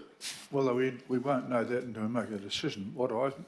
But then how'd you get 33.5? Well, yes, it's a less number. And you might it's just a round arm swing. Well, I'm guessing, put it this way, if we hear from people that they want a lot more on transport and a lot less on libraries, but they want the middle or the lower one in bulk, then we will jiggle around to get to the middle or the lower one by lifting transport and knocking libraries. It allows us, this is a guide for us to set it, but if we set it everywhere, we'll have no room to move. No. I was actually expecting people to consult and say, I want more of this and less of this. But I just don't understand on two of the scenarios, the detail's not there, but on the central one, it's all there. I get that, but Okay, I'll shut up. We might juggle around to get there. At least we haven't been stuck in a corner on that one. And I think probably you and I are alone in favouring the lower one, but there we are. We'll have room to move. Are you okay with that, Councillor Williamson? But that was a good question. Thank you. I've got Councillor Lee. Thank you, Mr Mayor.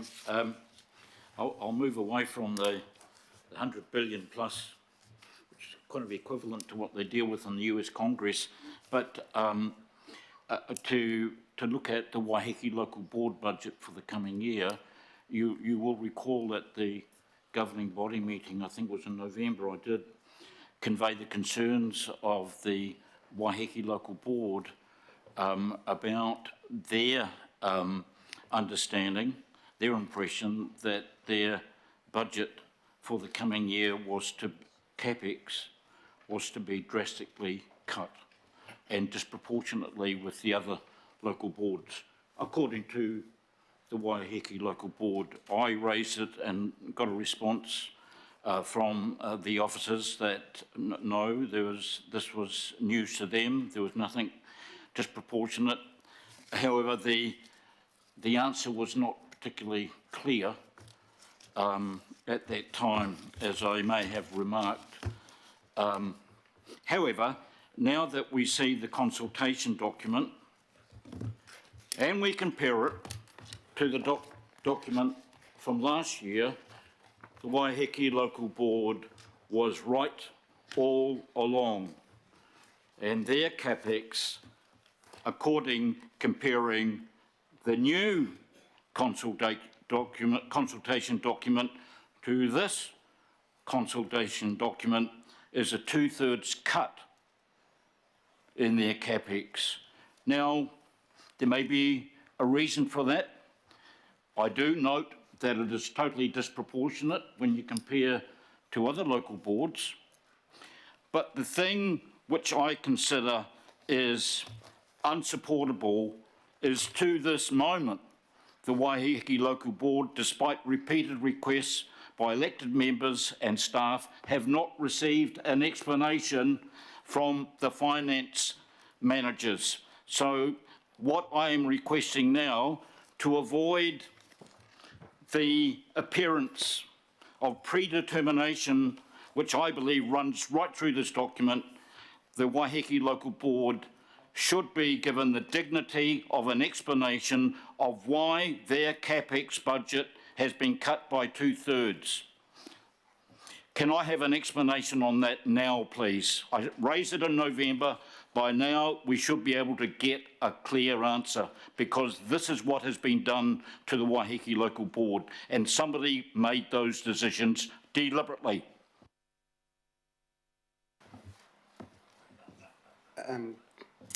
To clarify, we don't have the people available right now. We might have to just come back to this question when we have the right people available. If I can just respond broadly, just to clarify the key numbers. So the advice we gave last year was looking at the change to the local board budgets versus the previous budgets. So for the 25 financial year, there were adjustments to all of the local board budgets, and Waiheke was not disproportionate. There were many local boards that had for that year a reduction. I guess what the local board, the numbers you're referring to and what the Waiheke Local Board referring to is the movement from one year to another. You know, the nature of renewals is that sometimes they're large projects, and there are years with large lumpy spends and other years with lower spends. So the advice we gave previously was about the reduction for budget for next financial year, not the movement between years. But we've got people that might be able to come back later on, so if we can come back to this question when we have the right people, just to explain the process, the methodology, what has gone into those, how are those decisions made about prioritising budgets across boards. We can address that later. Okay, just to reiterate, the CapEx last year, 2023-24, was 2.7 million. This projected year, it's 855,000. So, as I said, there may be a reasonable explanation. It is disproportionate. That's inarguable. So can the Waiheke Local Board please get a written explanation so they can consult with their members, with the members of the public that they represent? How can they be expected to consult in these have-your-say meetings if they can't even be given the information that they can explain what's going on in what is meant to be a special consultative procedure? Can we have that written explanation, please? Okay, we're talking to the Waiheke Local Board apparently inside it, but CapEx is not, OpEx is an even thing that goes through, but CapEx is not even. If you build a library one year and don't the next year. Okay, well, you might know, they don't know, so could you share your wisdom about Waiheke buildings, please, Mr. Mayor? We will definitely I'm just pointing out that's episodic. It's not an even thing. So if, for instance, you build a swimming pool in Fowl where they want to It's build another one, question. I think on page we'll come 60 back to you on that one there for those people, but it isn't an even thing. It just depends on whether you're doing something that year. So there'll be an explanation. It'll be given to you, but they first asked in November, and they're still waiting. Right, Okay. well, no need Next to get a question, if I representation may. Yes, Page please. 62, managing conflicts of interest. And I quote, managing in accordance with the Council's current processes.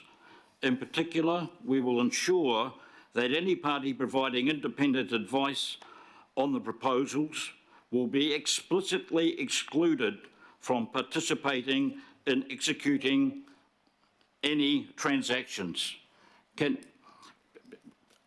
I recall the case of the Australian consultants Flagstaff, who were contracted to give advice on not only options for the port, but also in selling the shares of Auckland International Airport. And I understand they were given a very hefty commission when the shares were sold. Are we saying then, tacitly, that that was a conflict of interest?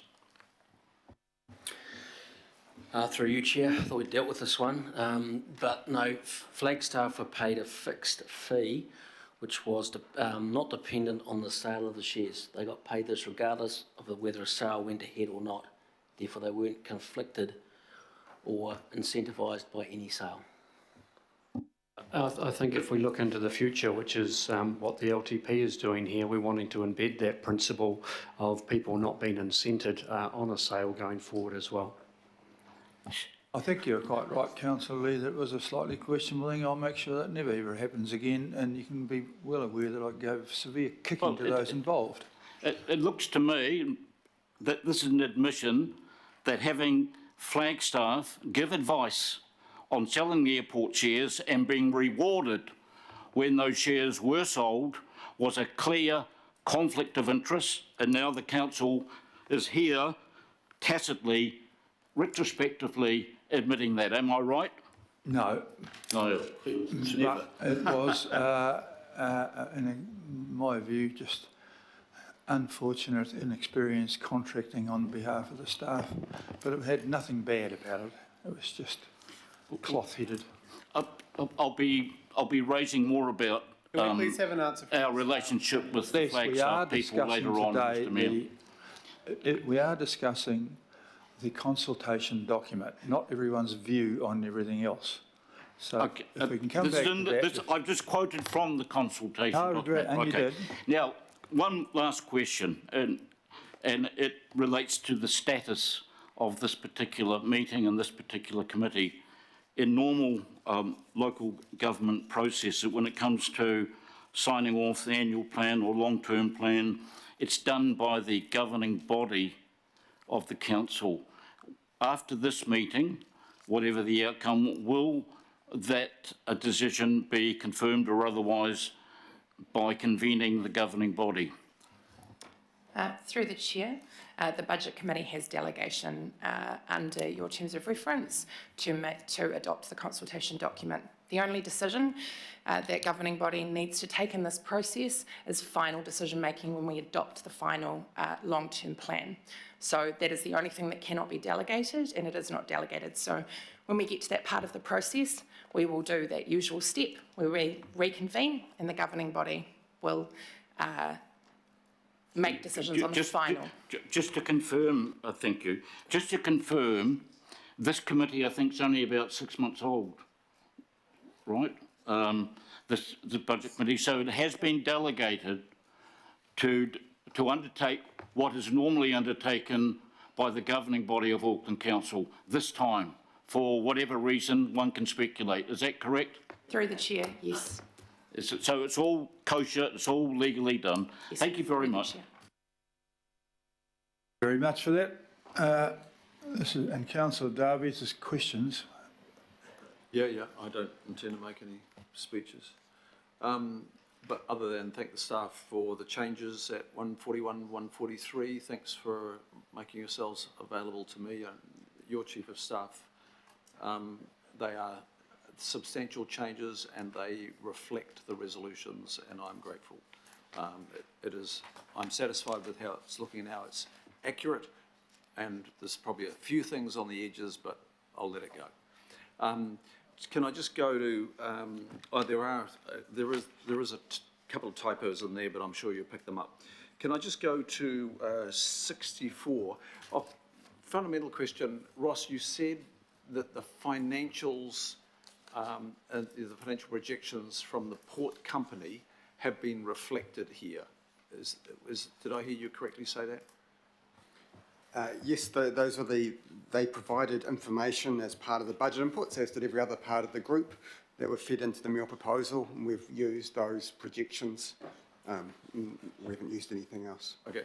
Can I just loop back on that one there, Mayor, because we do have the CFO, I can see the CFO of the port company and the Chief Executive.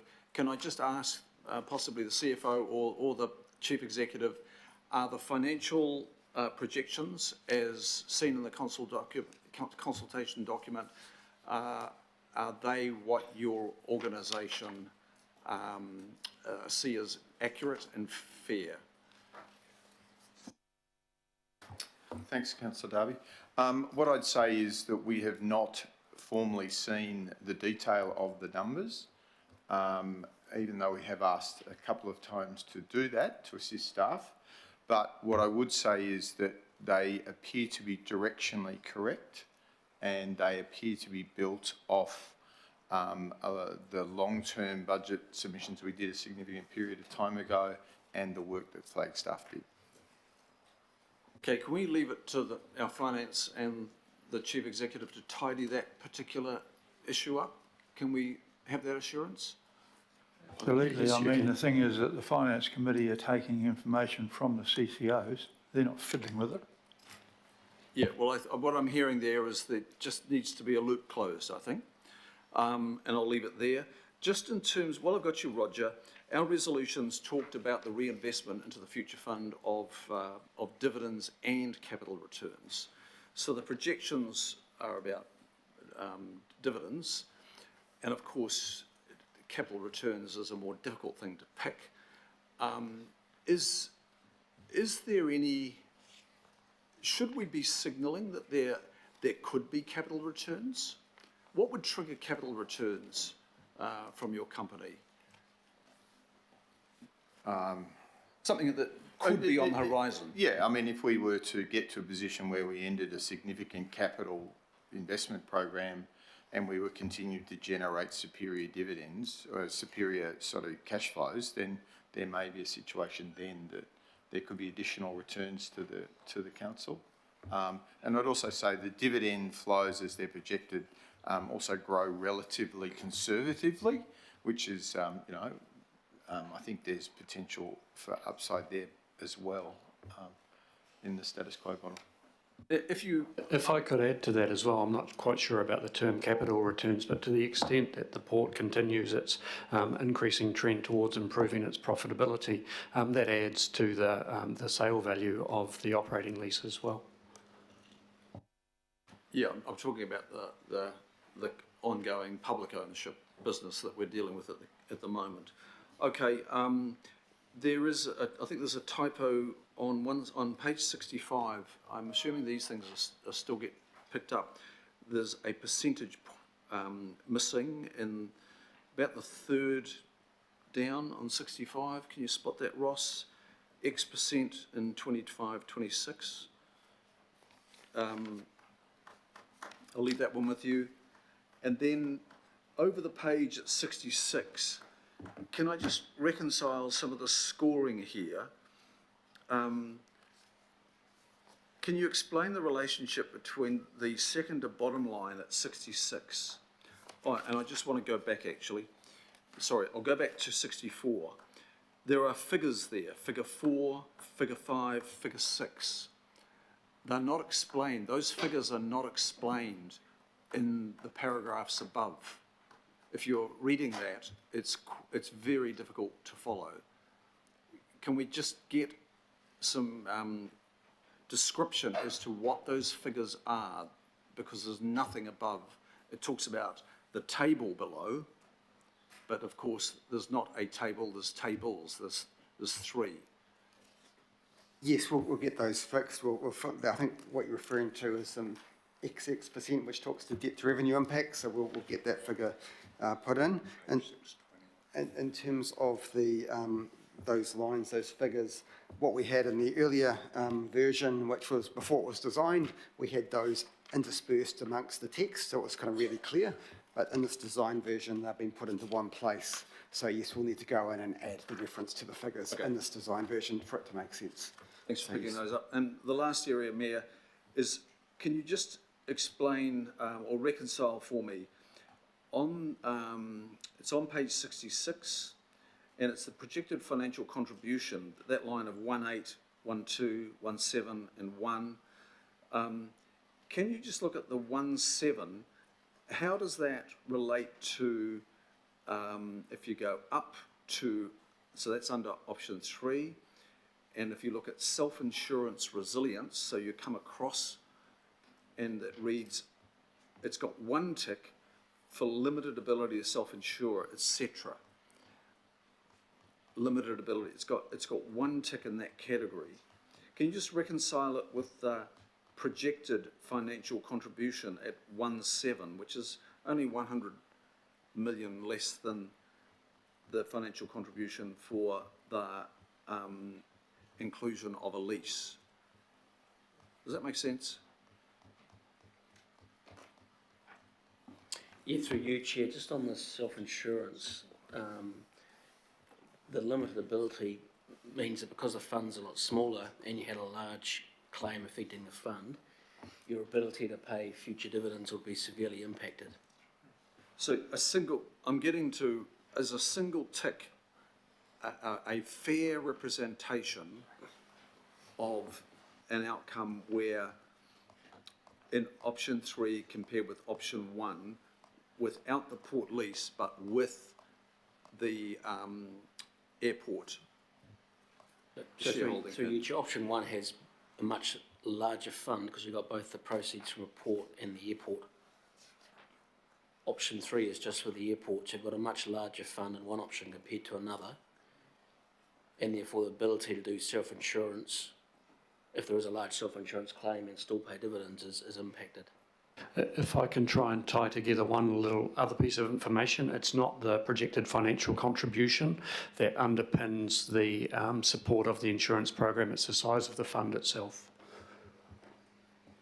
Okay. I think I'm happy with the rest. Thanks.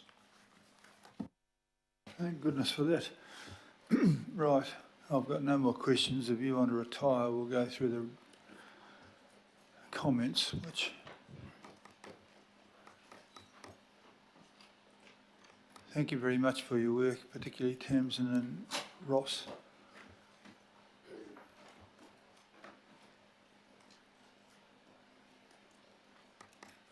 Righto, Councillor Turner and Councillor Sayers so far. Thank you. Didn't realise I was going to be first, Mr. Mayor. I have to admit that I have trouble at times discerning the difference between chewed dates and some other substances. But I know what I should avoid. If this document was 90% shorter, it would be 100% more useful to the community. And I understand that it is the ratepayer. It is the ratepayer who is the asset of this organisation. And so we have to be honest with the ratepayer. And if that means higher rates, as disappointing as that is, at least then they aren't covered in smoke and peering at mirrors.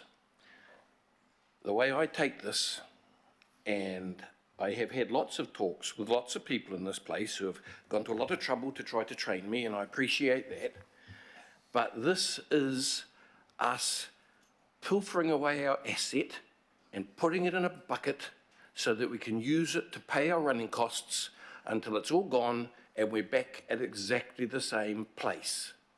I will change my mind when someone can convince me I should, but I will be voting against this. Thank you. Refreshing, not. Councillor Sayers. Thank you, Worship. I think it's important that we do go out to Aucklanders and get their opinion on the feedback on the options being given. I will be supporting the resolution. My comments just really around GST. It's a point that we've talked about around our different workshops and committee meetings, but it's not particularly delved into in the documentation. So I just would like to take the opportunity to touch on that. Because in the document it refers to, on page 7, about our desire to have a new working relationship with the central government. And amongst a number of topics, one of those is going to be around GST. In other words, saying how do we get the GST returned to councils that is paid on the rates. Which is effectively a tax on a tax. So I would like to encourage Aucklanders to ask for their GST back on the rates that they pay. The refunded GST would go a long way towards helping Auckland Council's funding gaps. And just by way of example, we heard today that there was 600 million lost through the cancellation of the fuel tax. Our rates take is 1.4 billion a year. The GST on that's 217 million. So, and that's year on year. We would get paid that back every year, and probably increasing year on year, but it certainly would be a repeated income and a funding source. Effectively, the way I look at it, the government's double dipping by charging GST on rates. The rates are a tax and the GST is a tax on that tax. On page, in your message, Mr. Mayor, up at the front end of the document, you've written, growth delivers substantial increases in income tax and GST revenue for central government, and only increase costs for local government. And I agree with that message. So I just want to emphasise the opportunity for Aucklanders, if they also agree with that message, to take the opportunity to feedback about wanting the GST paid back. So just encouraging Aucklanders along those lines, and let's ask them for that feedback along with the other opportunities that they have in this documentation. Thank you. Thank you for that. I'm not quite sure whether we should put that in the questions, but next governing body, one of the things I'm going to put to the council is, will they support a formal letter from me representing the council, not just as mayor, to asking the government to return the GST on rates and to actually pay rates themselves as well. So those are two suggestions from the government's own local government commission, and I want to get the government in a situation where they have to actually say no rather than just sort of sweep it aside. So you will have the opportunity, all of you, to vote for or against that later in the month. I don't know whether, I suppose we can encourage the government, the people to raise that. It is an opportunity for them to raise all the things that they want to raise. I'm sure in your area there'll be lots of people sending us notes about potholes and loose metal roads. And, there will be, yes. And I'm sure there'll be people in Waiheke wondering why they've only got 800 million this year, or whatever it was, 800,000. But thank you for that. Councillor Fletcher, please. Thank you, Your Worship. I want to speak in support of the document today, but in doing so recognise it's complex, and we are never going to be able to give all of the information that everybody wants. This is, in many ways, and I'm speaking specifically to the port on this, this is really giving Aucklanders the chance for the first time, to understand Auckland's council's position as unsustainable, and we have to have a departure from the way that we've done things traditionally. So I applaud the courage in the process from when we started this some many months ago, the departure from the regular way that we went about it, culminating in this document, which is one that reflects, I think, majority of us, of a pathway that could take us forward, that might be sustainable for Aucklanders. I particularly welcome the opportunity of having Aucklanders think about an Auckland Future Fund. We've got to find ways to mitigate the risks of all of the events that we're seeing in terms of climate change. This is a first step towards that. With regards to the port, I recognise that there will be a whole lot more questions. This is the first step in a very long journey. But what it does do for the first time is it puts out there for Aucklanders to understand that in terms of the tenure of the port, we need the port to remain where it is if we are to consider a lease going forward into the future. And it takes that uncertainty away, which I think will do a lot to whether the port is leased or whether the port isn't leased. I think having that certainty of tenure is going to be absolutely imperative. So I do want to applaud the staff who have tried to work with us. I know that the document is not as perfect as I would like to see it.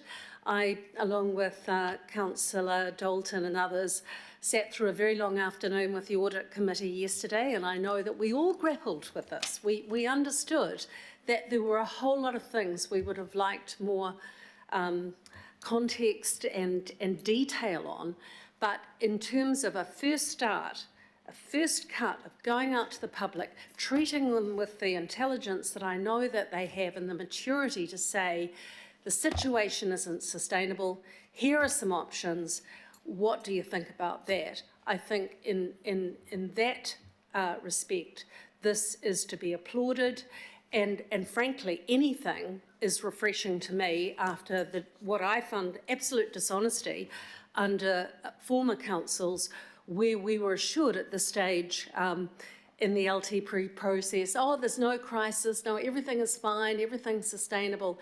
And anybody that had a modicule of interest in terms of the future could see that that was just not true. So this is trying to come to grips with a difficult situation. It's really just the first step on quite a long journey, and I give it my support for going up for consultation. Thank you. Thank you very much for that. I realise the document is too long for some people and too short for others. There's too much information in it for some people and not enough for others. It is prescribed by central government, and yet we're allowed to do it ourselves. It is impossible to get it right. But it will be all clarified by Councillor Ferry now. Thank you. Kia ora. I'll try to keep this brief. I will be supporting this going out to consultation, but I do have some serious reservations, particularly around the discussion we're having about the ports lease.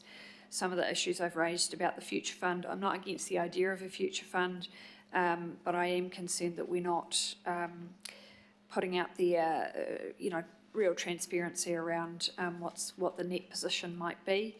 I'm hopeful that we can get more information into the public arena on those aspects as we go through this consultation process, which will give more clarity and enable people to have a really good say on what this could actually look like.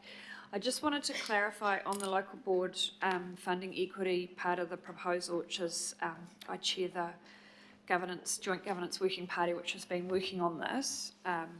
And I just wanted to clarify that the joint governance working party did pass that we agreed that local board funding is too low at current levels.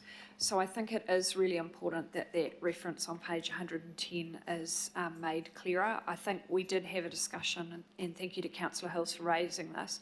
We did have a discussion at an earlier point in this process that the wording wasn't quite right. The intent is not to imply that boards are overfunded, any of them individually or any of them as a bucket. And I think that conversation we've had about the more and the less scenarios is actually going to be really important for local boards to make decisions about their own advocacy positions too. So we need a bit more work on that. But in general, I will be supporting at this point. Thank you.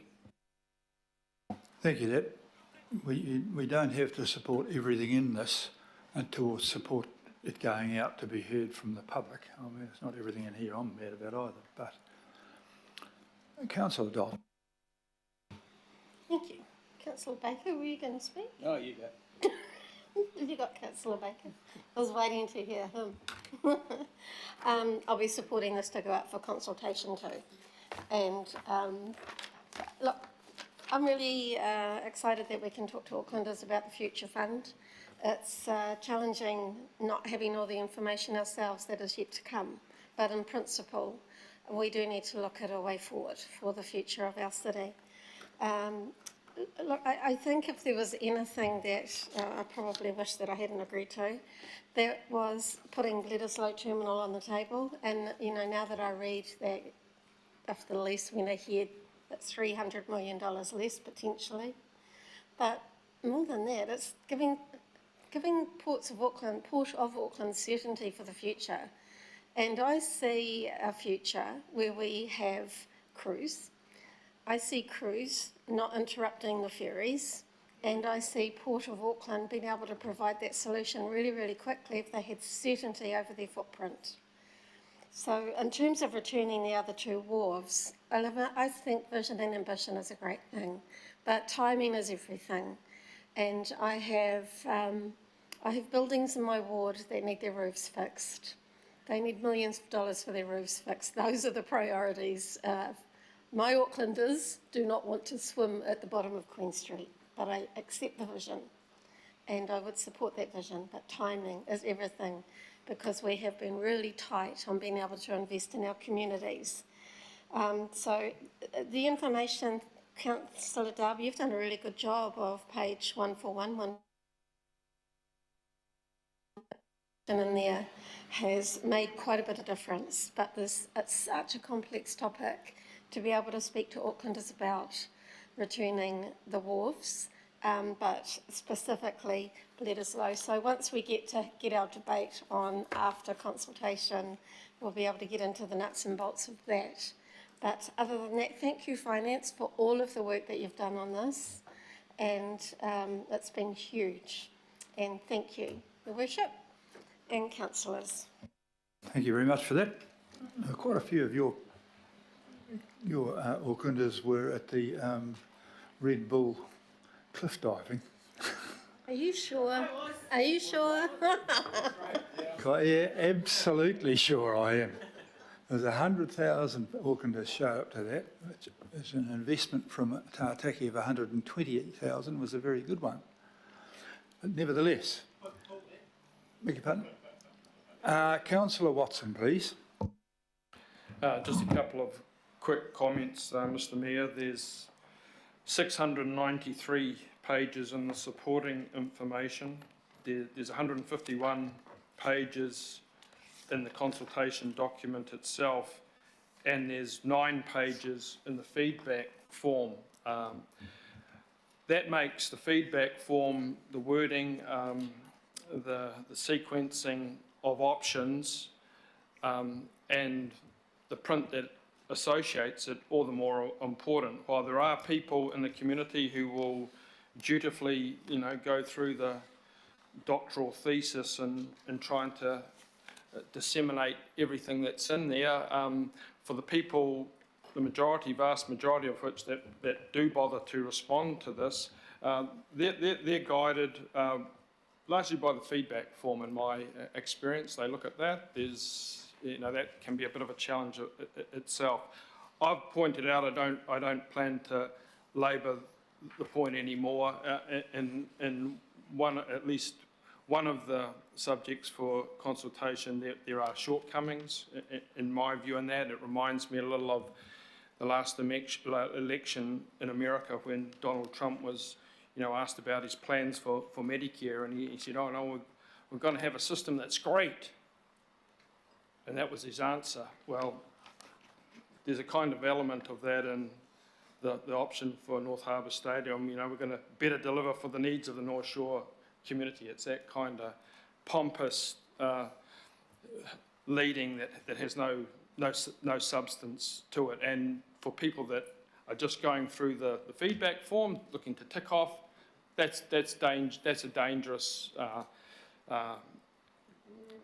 situation where they can just go on their feeling of words. And anyone who's studied persuasive language, as indeed all sixth formers used to do in New Zealand, in sociolinguistics, they'll see some of the features employed in parts of our consultation with the use of words with positive connotations and words with negative connotations. It's subtle, but it has an effect, and that's well documented. So I have a concern with that.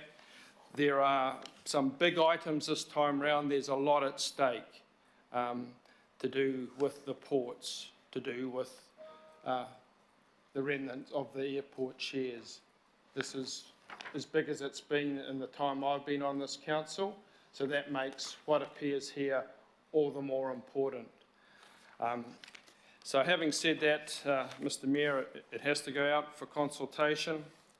I hope Aucklanders do engage in that consultation. I know from our own experience recently there's a degree of cynicism. In past occasions we've really gone out of our way to encourage people to consult, have held meetings, have put up hoardings, have talked to community groups separately, and the outcome in a number of instances has been very disappointing, to the point where people now longer don't engage. This time round they can't afford to do that. There's too much at stake, whether you're in specific wards or whether you're taking an Auckland-wide view. So I hope they do get out, they do take the time to wade their way through this for the topics that interest them, and they make an informed choice. Thank you. Excellent contract. Thank you very much. Councillor Walker. So I'd like to agree with the comments that Councillor Watson has made about the relevance of the feedback form. And as Councillor Watson has pointed out, there are a number of shortcomings there. I'd suggest that there's a significant amount of bias and, as I've pointed out, arguably predetermination. If you go to the supporting information, that view on my part is consolidated, because there's a whole lot of really important information that is not there.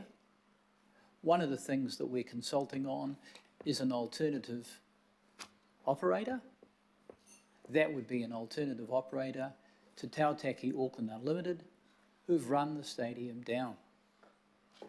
If you want a basis of comparison, you'd look at the previous North Shore Stadium Trust and look at how it performed.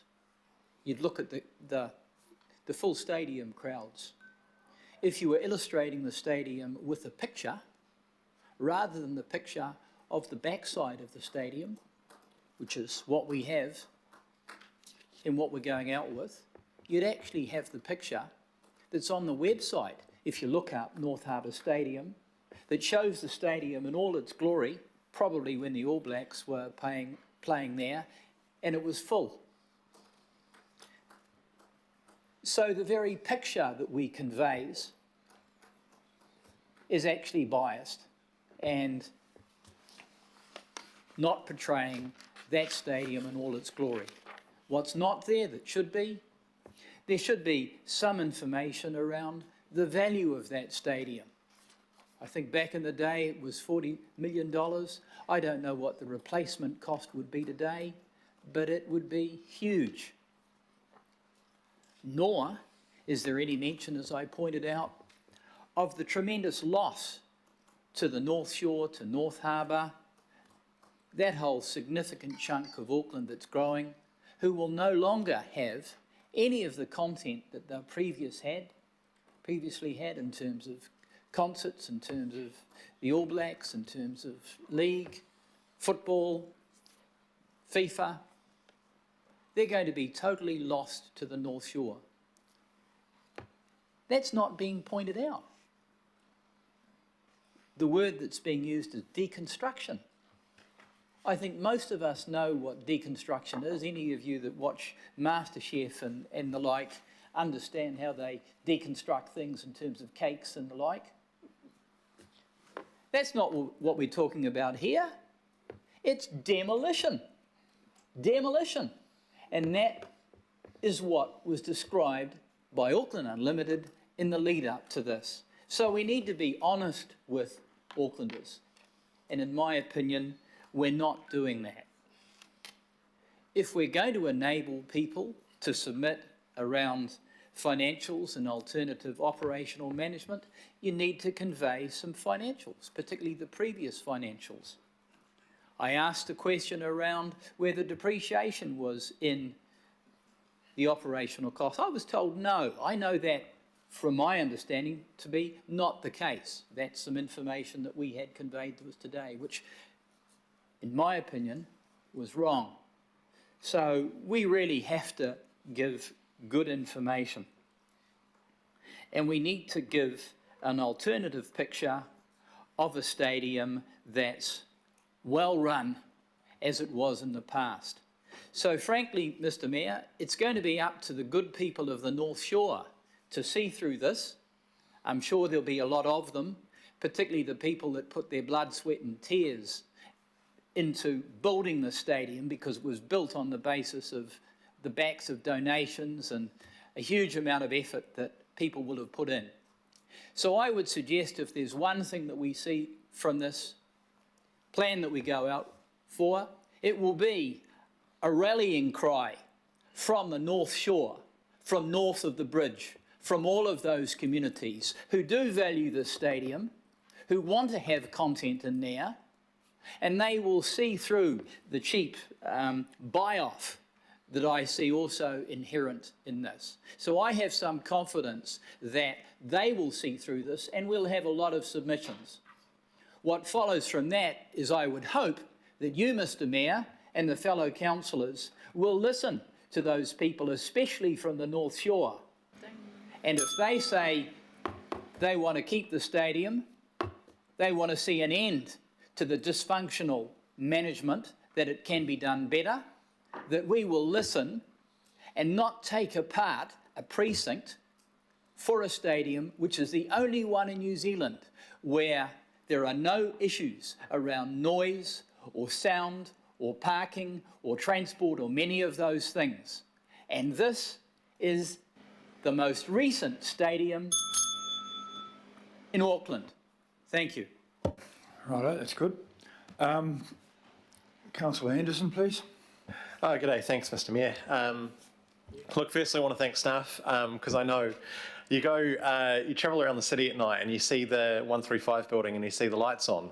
You know the finance staff and the comm staff are working bloody hard to get this all together and working late nights, and I've seen that myself. So you're doing an important service for our city, and I want to thank you for that. Look, I am going to support this to go out. Obviously, I've got concerns. I've raised those concerns in previous forums, but today's not about that. Today's about the views of Aucklanders, and I intend to take them on board 100%. Just want to say, while we're talking about all this, we can't lose the context of this LTP, right? This isn't just an Auckland issue. This is actually a nationwide issue. When you look at the rates increase proposed from other major councils, and I don't really want to lose that bit as we talk about it going forward, 15% and above all across the country. It's fair to say local government has a funding crisis. It's a mismatch between the services people currently enjoy, not the stuff that they need in the future, the stuff they currently rely on in their lives, versus the money needed to pay for it. And we're having successive debates, and this is my second LTP, I think it's my fifth budget, having the same discussion over and over again of we just don't have enough money to keep the lights on that people want on. Never mind the stuff that they need in the future. And in Auckland's case, we've got the added blow of, we had $600 million as public revenue announced by the government 12 days ago, cut with no replacement in place at all. You can add that to the growth funding, the borrowing capacity that would have been unlocked through that spending as well. You get a much bigger loss to the public purse than $600 million. I hope the public get a good shot at reprioritising that right? And that's why I asked about that, because we need to have a serious conversation with Aucklanders about aligning funding to growth very, very closely. Communities that have taken on the growth, they should be the ones getting the funding to deal with it. I hope that in engaging with this document, Aucklanders can recognise the local government as well as everyone else in the country don't have the revenue tools for long-term comfort and long-term sustainability. Then maybe we need things like GST back on rates. You know, it's currently a tax on a tax. It's totally unfair.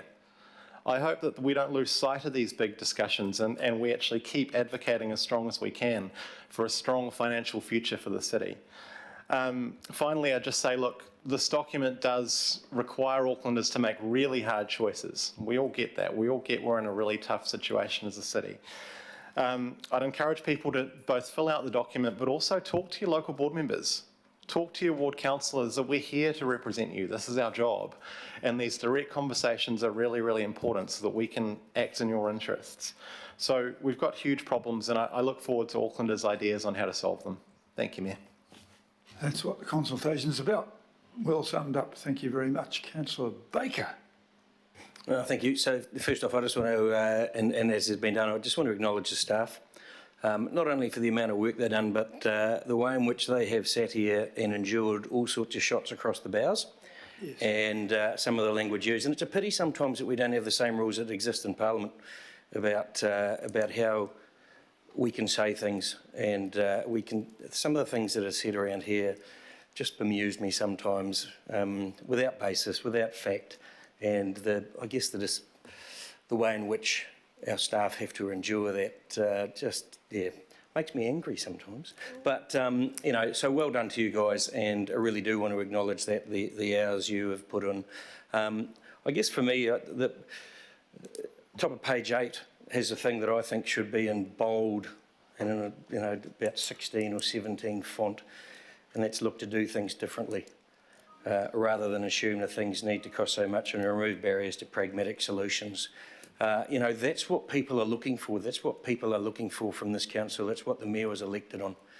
And so, you know, I think this gives us an opportunity. I agree with Councillor Fletcher when she talked about this as a brave way of going out and asking the community to give us feedback. I'm hoping, and I have no hope really, that we are going to do that with an open mind. You know, I've heard things around this table where there is predetermination already on some of the aspects. We're not going to hear this with an open mind.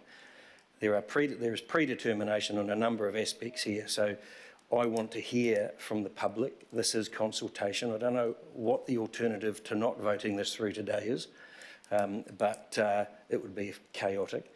But I'm really keen to hear what the public have to say, and then I'm really keen to see people around this table with an open mind listening to what those people have to say. And democracy is a funny old thing. You can't be a fan of it only when it works in your favour. So I'm going to be voting for this, Mr Mayor, and am very much looking forward to the feedback, maybe not so much the debate. Hear, hear. Deputy Mayor Simpson. Thanks, Your Worship. I too am very happy to support this consultation document. Having done a few of these in the past, I think it's important that we highlight some of the top level things that make this particular LTP consultation different. Because as has been said, one of the reasons I believe that you were elected was to fix Auckland. And you've put up some significant changes to the way we have done things in the past. First one for me is around the Auckland Future Fund concept. The concept itself, what goes in it, and how it works. That's what we're asking Aucklanders for their feedback on. The second one is around the Ports of Auckland, how it's run in the future, and the options to return prime waterland back to Aucklanders or not. Of course, there's rates. And I think what is very interesting about this particular LTP is that you've chosen a central model, and then you've chosen what it would look like potentially if you did more or if you did less, and there's flexibility around that, including targeted rates and including recycling charges for schools. Another big one for me is the North Harbour Stadium. It is the option to keep it as it is, the option to change the management, and the options to redevelop the site. So for me, there is an awful lot to discuss with Aucklanders and a lot to hear their feedback about. Now, the ability for them to process all that information is quite challenging. You know, I mentioned it in my question. I think there's a lot of words in here, and a lot of people will say there's too much words, and there'll be people that says there's not enough. But I'm very, the thing that actually probably bothered me most was the ability for people to learn about what we were sending it out. So I want to acknowledge that the written form is only one part of that. There is written and online feedback. There is face-to-face opportunities for people to have their say. There is social media opportunities for them to say via Facebook, Instagram and LinkedIn. There will be webinars and there will be translations in many languages to assist. So I think that has made me feel a lot better about the information, knowing there's a lot of variety. I too want to thank the finance team. We've had challenges for a few years now, and I think you have been particularly challenged. I seem to say that a lot, I suppose, over the last few years, with this particular round. And I'd also like to thank Tam and the consultation team. I also want to acknowledge you, Peter. I believe this is your last governing body meeting as CFO for the organisation, and I know that you and your team have fronted the material around that. So to my colleagues and you, Mayor, I think now is the time to absolutely support something, and what's in front of us is as good as what we've got over the past few weeks. It's now up to Aucklanders, and I would encourage every Aucklander to be part of that consultation, to have their say and make sure we're very clear as to what they think about the material we're putting in front of them. Thank you. Well said. Thank you very much. Councillor Newman, please. Yeah, look, thank you, Your Worship. We have to go and consult with something. You can't consult with nothing. However perfect or imperfect the consultation document is, you have to have something that's signed off to discuss. There's the aspects of this that I really, really like. There's other things that I have a concern regarding option 2 on North Harbour Stadium, and I think some of the wording issues there absolutely take the point. Don't actually know why we're in that particular discussion, but anyway, look, we're going to have a discussion about North Harbour Stadium, and we'll see what comes out of that. But there are certain things that I think are pretty non-negotiable for me in this 10-year plan, regardless of what the feedback is. And it starts with the need to move to get this depreciation funded. That is absolutely a prudential financial requirement for me that I think has to be a non-negotiable. And there is a need to address the legacy funding equity issues. They haven't been addressed. And look, I get it, CRL funding, Gabriel, floods, Three Waters reform, regional fuel tax. It feels to me like the only thing that's missing is a plague of lotus. There is a lot of things that have happened that this council is in part responsible for, but also things that this council will have to respond to which are beyond its control, and there will be opportunity costs that are paid.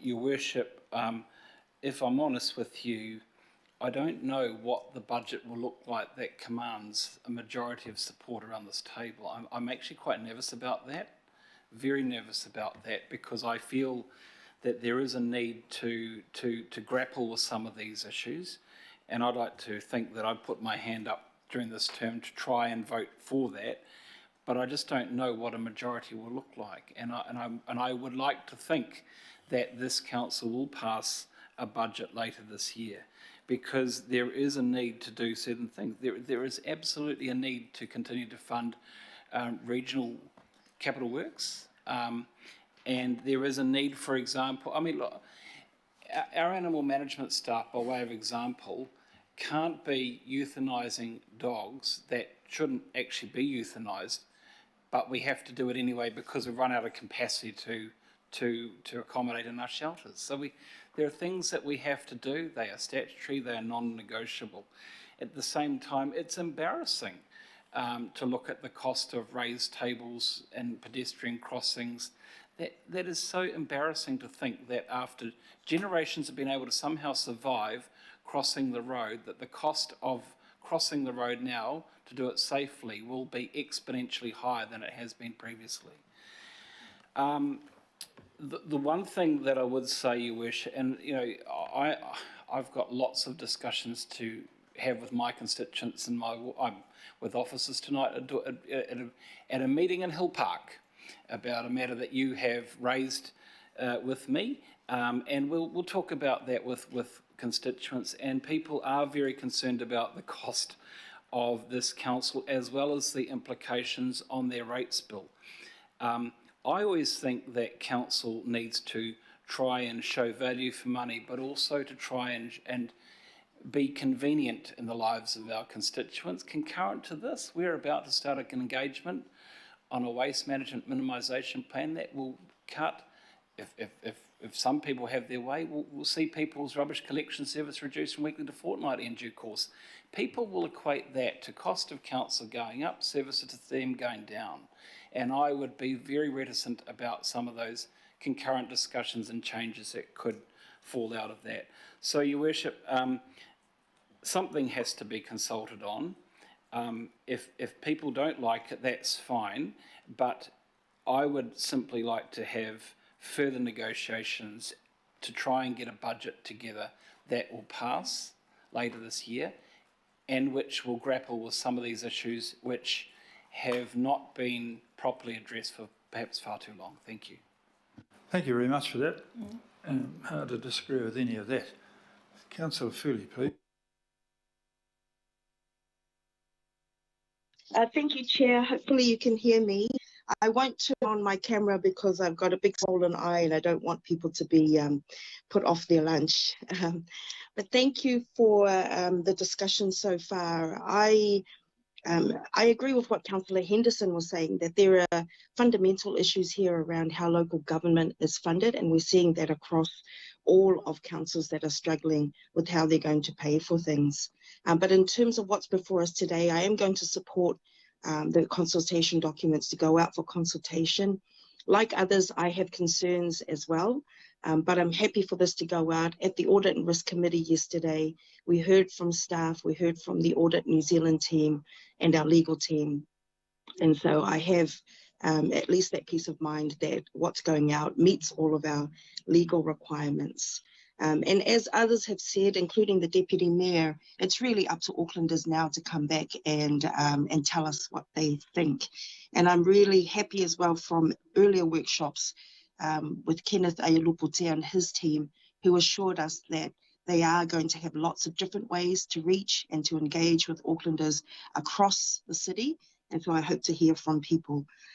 But like other councillors have said, Councillor Watson, Councillor Walker, that this will be a rallying cry perhaps for those communities who have real interest in some of the issues that are being put out for us. So I support your proposal to go out, Your Worship, and thank you very much. Kia ora. Thank you very much, Councillor Foley. Hard to disagree with any of that too. Councillor Lee. Thank you, Mr. Mayor. Well, when I came back to the council, to be honest with you, I never dreamed I'd be sitting in a meeting and being asked to authorise what the recommendation is here today. This is essentially about a massive sale of public assets.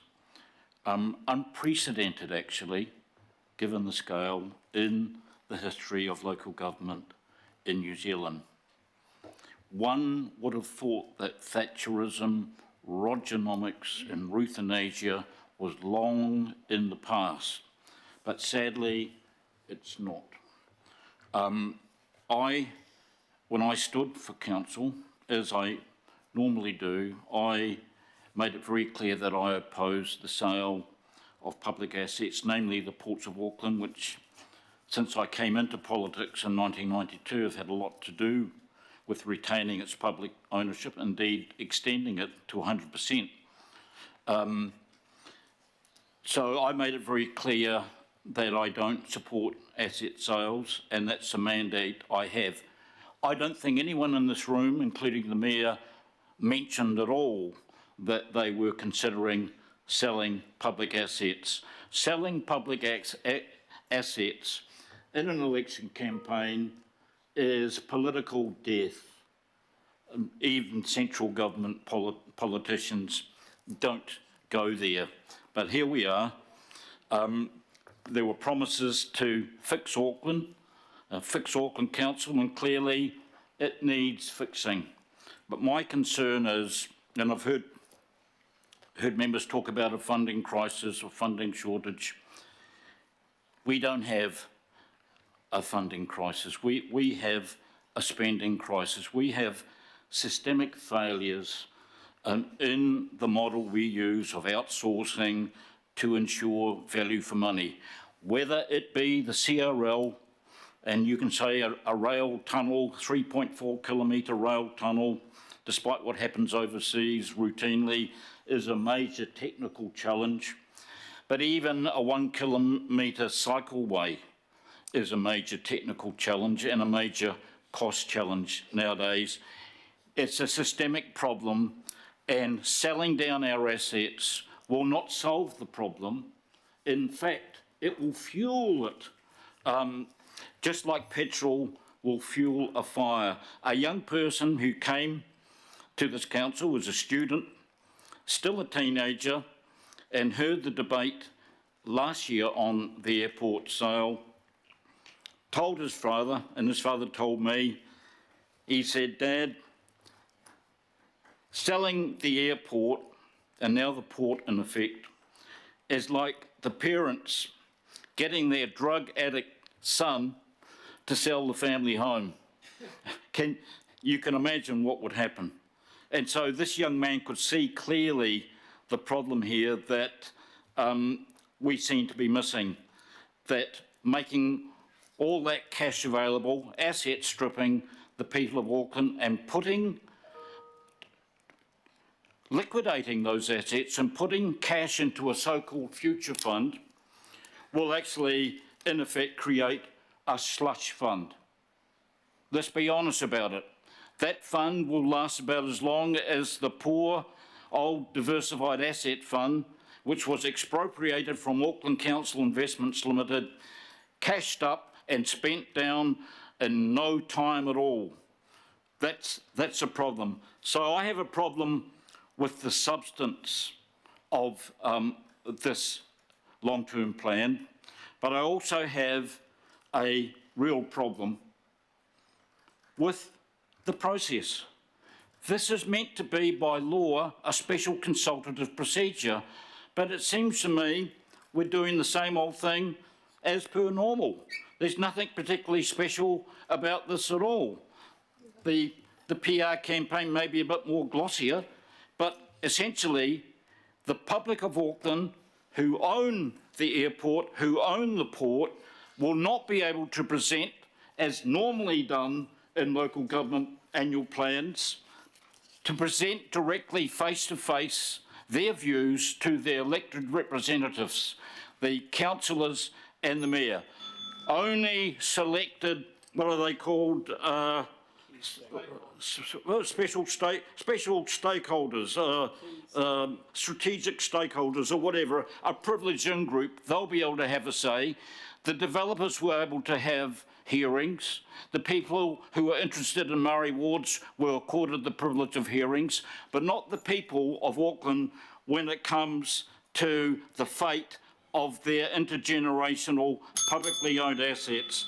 This is not about fixing Auckland. This is about asset stripping Auckland, and I'll be voting against that. Thank you. Thank you for that voice out of early Russia. We'll have Richard Hills, please. Kia ora, thank you, Mayor. The consultation document is based on the decisions we made last year. I obviously didn't agree personally with the port lease going into the consultation, but that's what the vote was in favour of that. I voted for the rest. I obviously have concerns with the local board information. I think it is too complex for people to really understand what I believe are quite dramatic effects in a short amount of time, but I'm happy that we can discuss that over the next few months, and hopefully local boards will understand more and the public will too. I hear time and again around this council that things are broken, or too much borrowing, too much rates, too much sales, too much cuts, not enough this, but then often no solutions. So there are a lot of solutions in here. There's some I don't agree with. I didn't agree with some of the things in the last budget that I ended up supporting, because my priority is to save and support the services that Aucklanders really want us to do and prevent those reductions and cuts like we did try to reduce some of those things last year. The issue does continue to snowball. I think, Phil Goff asked for GST back on rates to the last government. Mayor Brown has asked for that of the last government and the new government. We've had the RFT cut from us, which isn't just that $1.2 billion. It's also the borrowing of, I think it's about $400 million a year of new capital we won't have access to, plus the DCs that come to that. So that's, could be over $2 billion worth of capital that has just gone that we need to figure out how to fund. Same with Three Waters. I know we didn't agree with some of those things, but because we were legally not allowed to put that in our LTP until, last week, now that has come back into our balance sheet and we're trying to figure out how to fund that. We are responsible for what state governments of Australia are responsible for in infrastructure, but we are still only enabled to fund things like district councils are through mostly just rates and fees and charges. So there is it's still broken, and this consultation document does try and address some of those things, but we are still far behind, and we will still continue to end up with a huge renewal list and a huge list of capital that has to be funded. I do wish that there was more clear in the consultation document about our climate impacts and our responsibilities, and the fact that we aren't going to achieve the emissions reduction that we keep telling Aucklanders, and Aucklanders keep telling us we must do. Business, mana whenua, community are all asking us to do that, and that's not clear. But I do thank you, Mayor, and the finance team for the options in there, and I do hope they were able to create a sort of puzzle piece of priorities that the community shows that they want, and bring that together, whether it's additional money for local boards or reduce money in some other areas or more transport funding.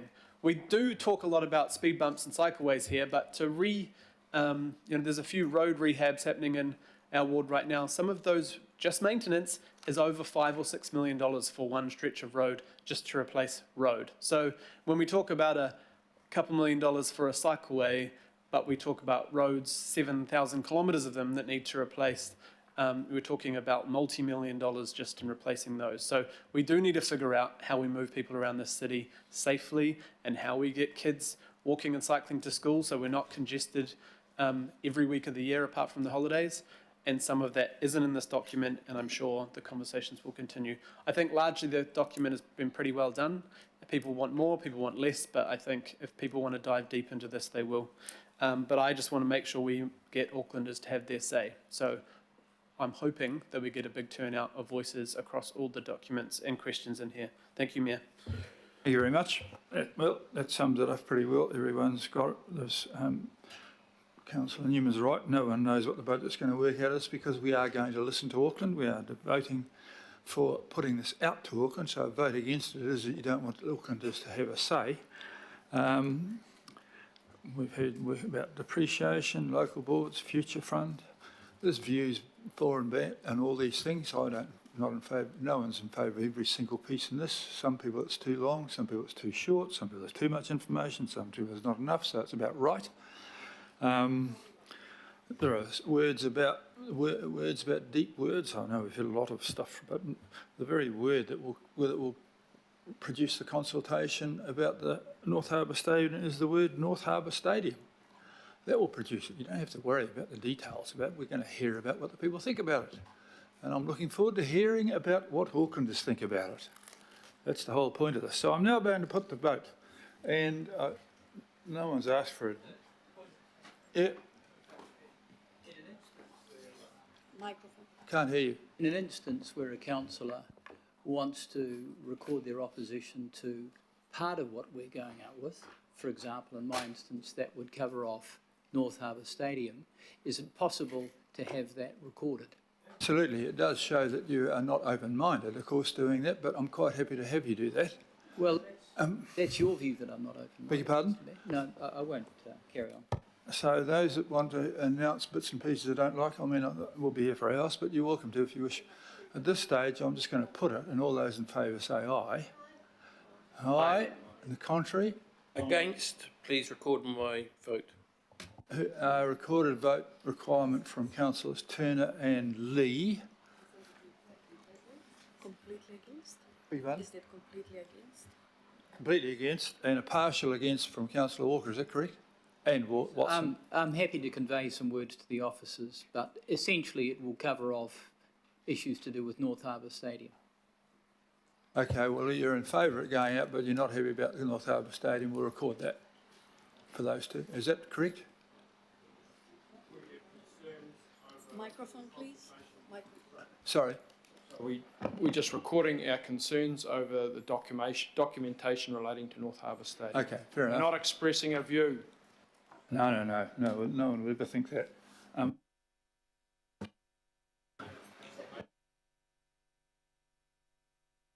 I think from the result of that we can say that we have achieved approval to put this out for consultation, and I'm looking forward to all of you encouraging your all those people that you can to get involved, send us back what they want. Beg your pardon? Well, yes. And I'd also like to just say that have a, I haven't quite finished yet. It is the last time that we will have appearing before us Mr. Gudsall, and I'd like to thank him for his work. He has managed to escape this place and is going on to earn more money in a nicer place. And so he will be having a seminar on how we achieve that shortly, and I will be attending for one. Thank you, Mr. Gudsall. There is another item, number 8, which is a summary of all the torturous workshops which some of you attended every one of them actually, thank God, and I did too. I can't believe I did that. As it's been moved by Councillor... yeah, good old Baker got out there. Right, there's a contest to be this one. I believe 2 people have, and the secretaries have found that. All those in favour, please say aye. To the contrary, no. Carried. And with that, with great relief, I'm going to call this meeting to a close. And thank you for your attendance. Thank you for the way you've carried out on that, in most cases. And we look forward to the next round of this, which will take place in a full future. Cheerio.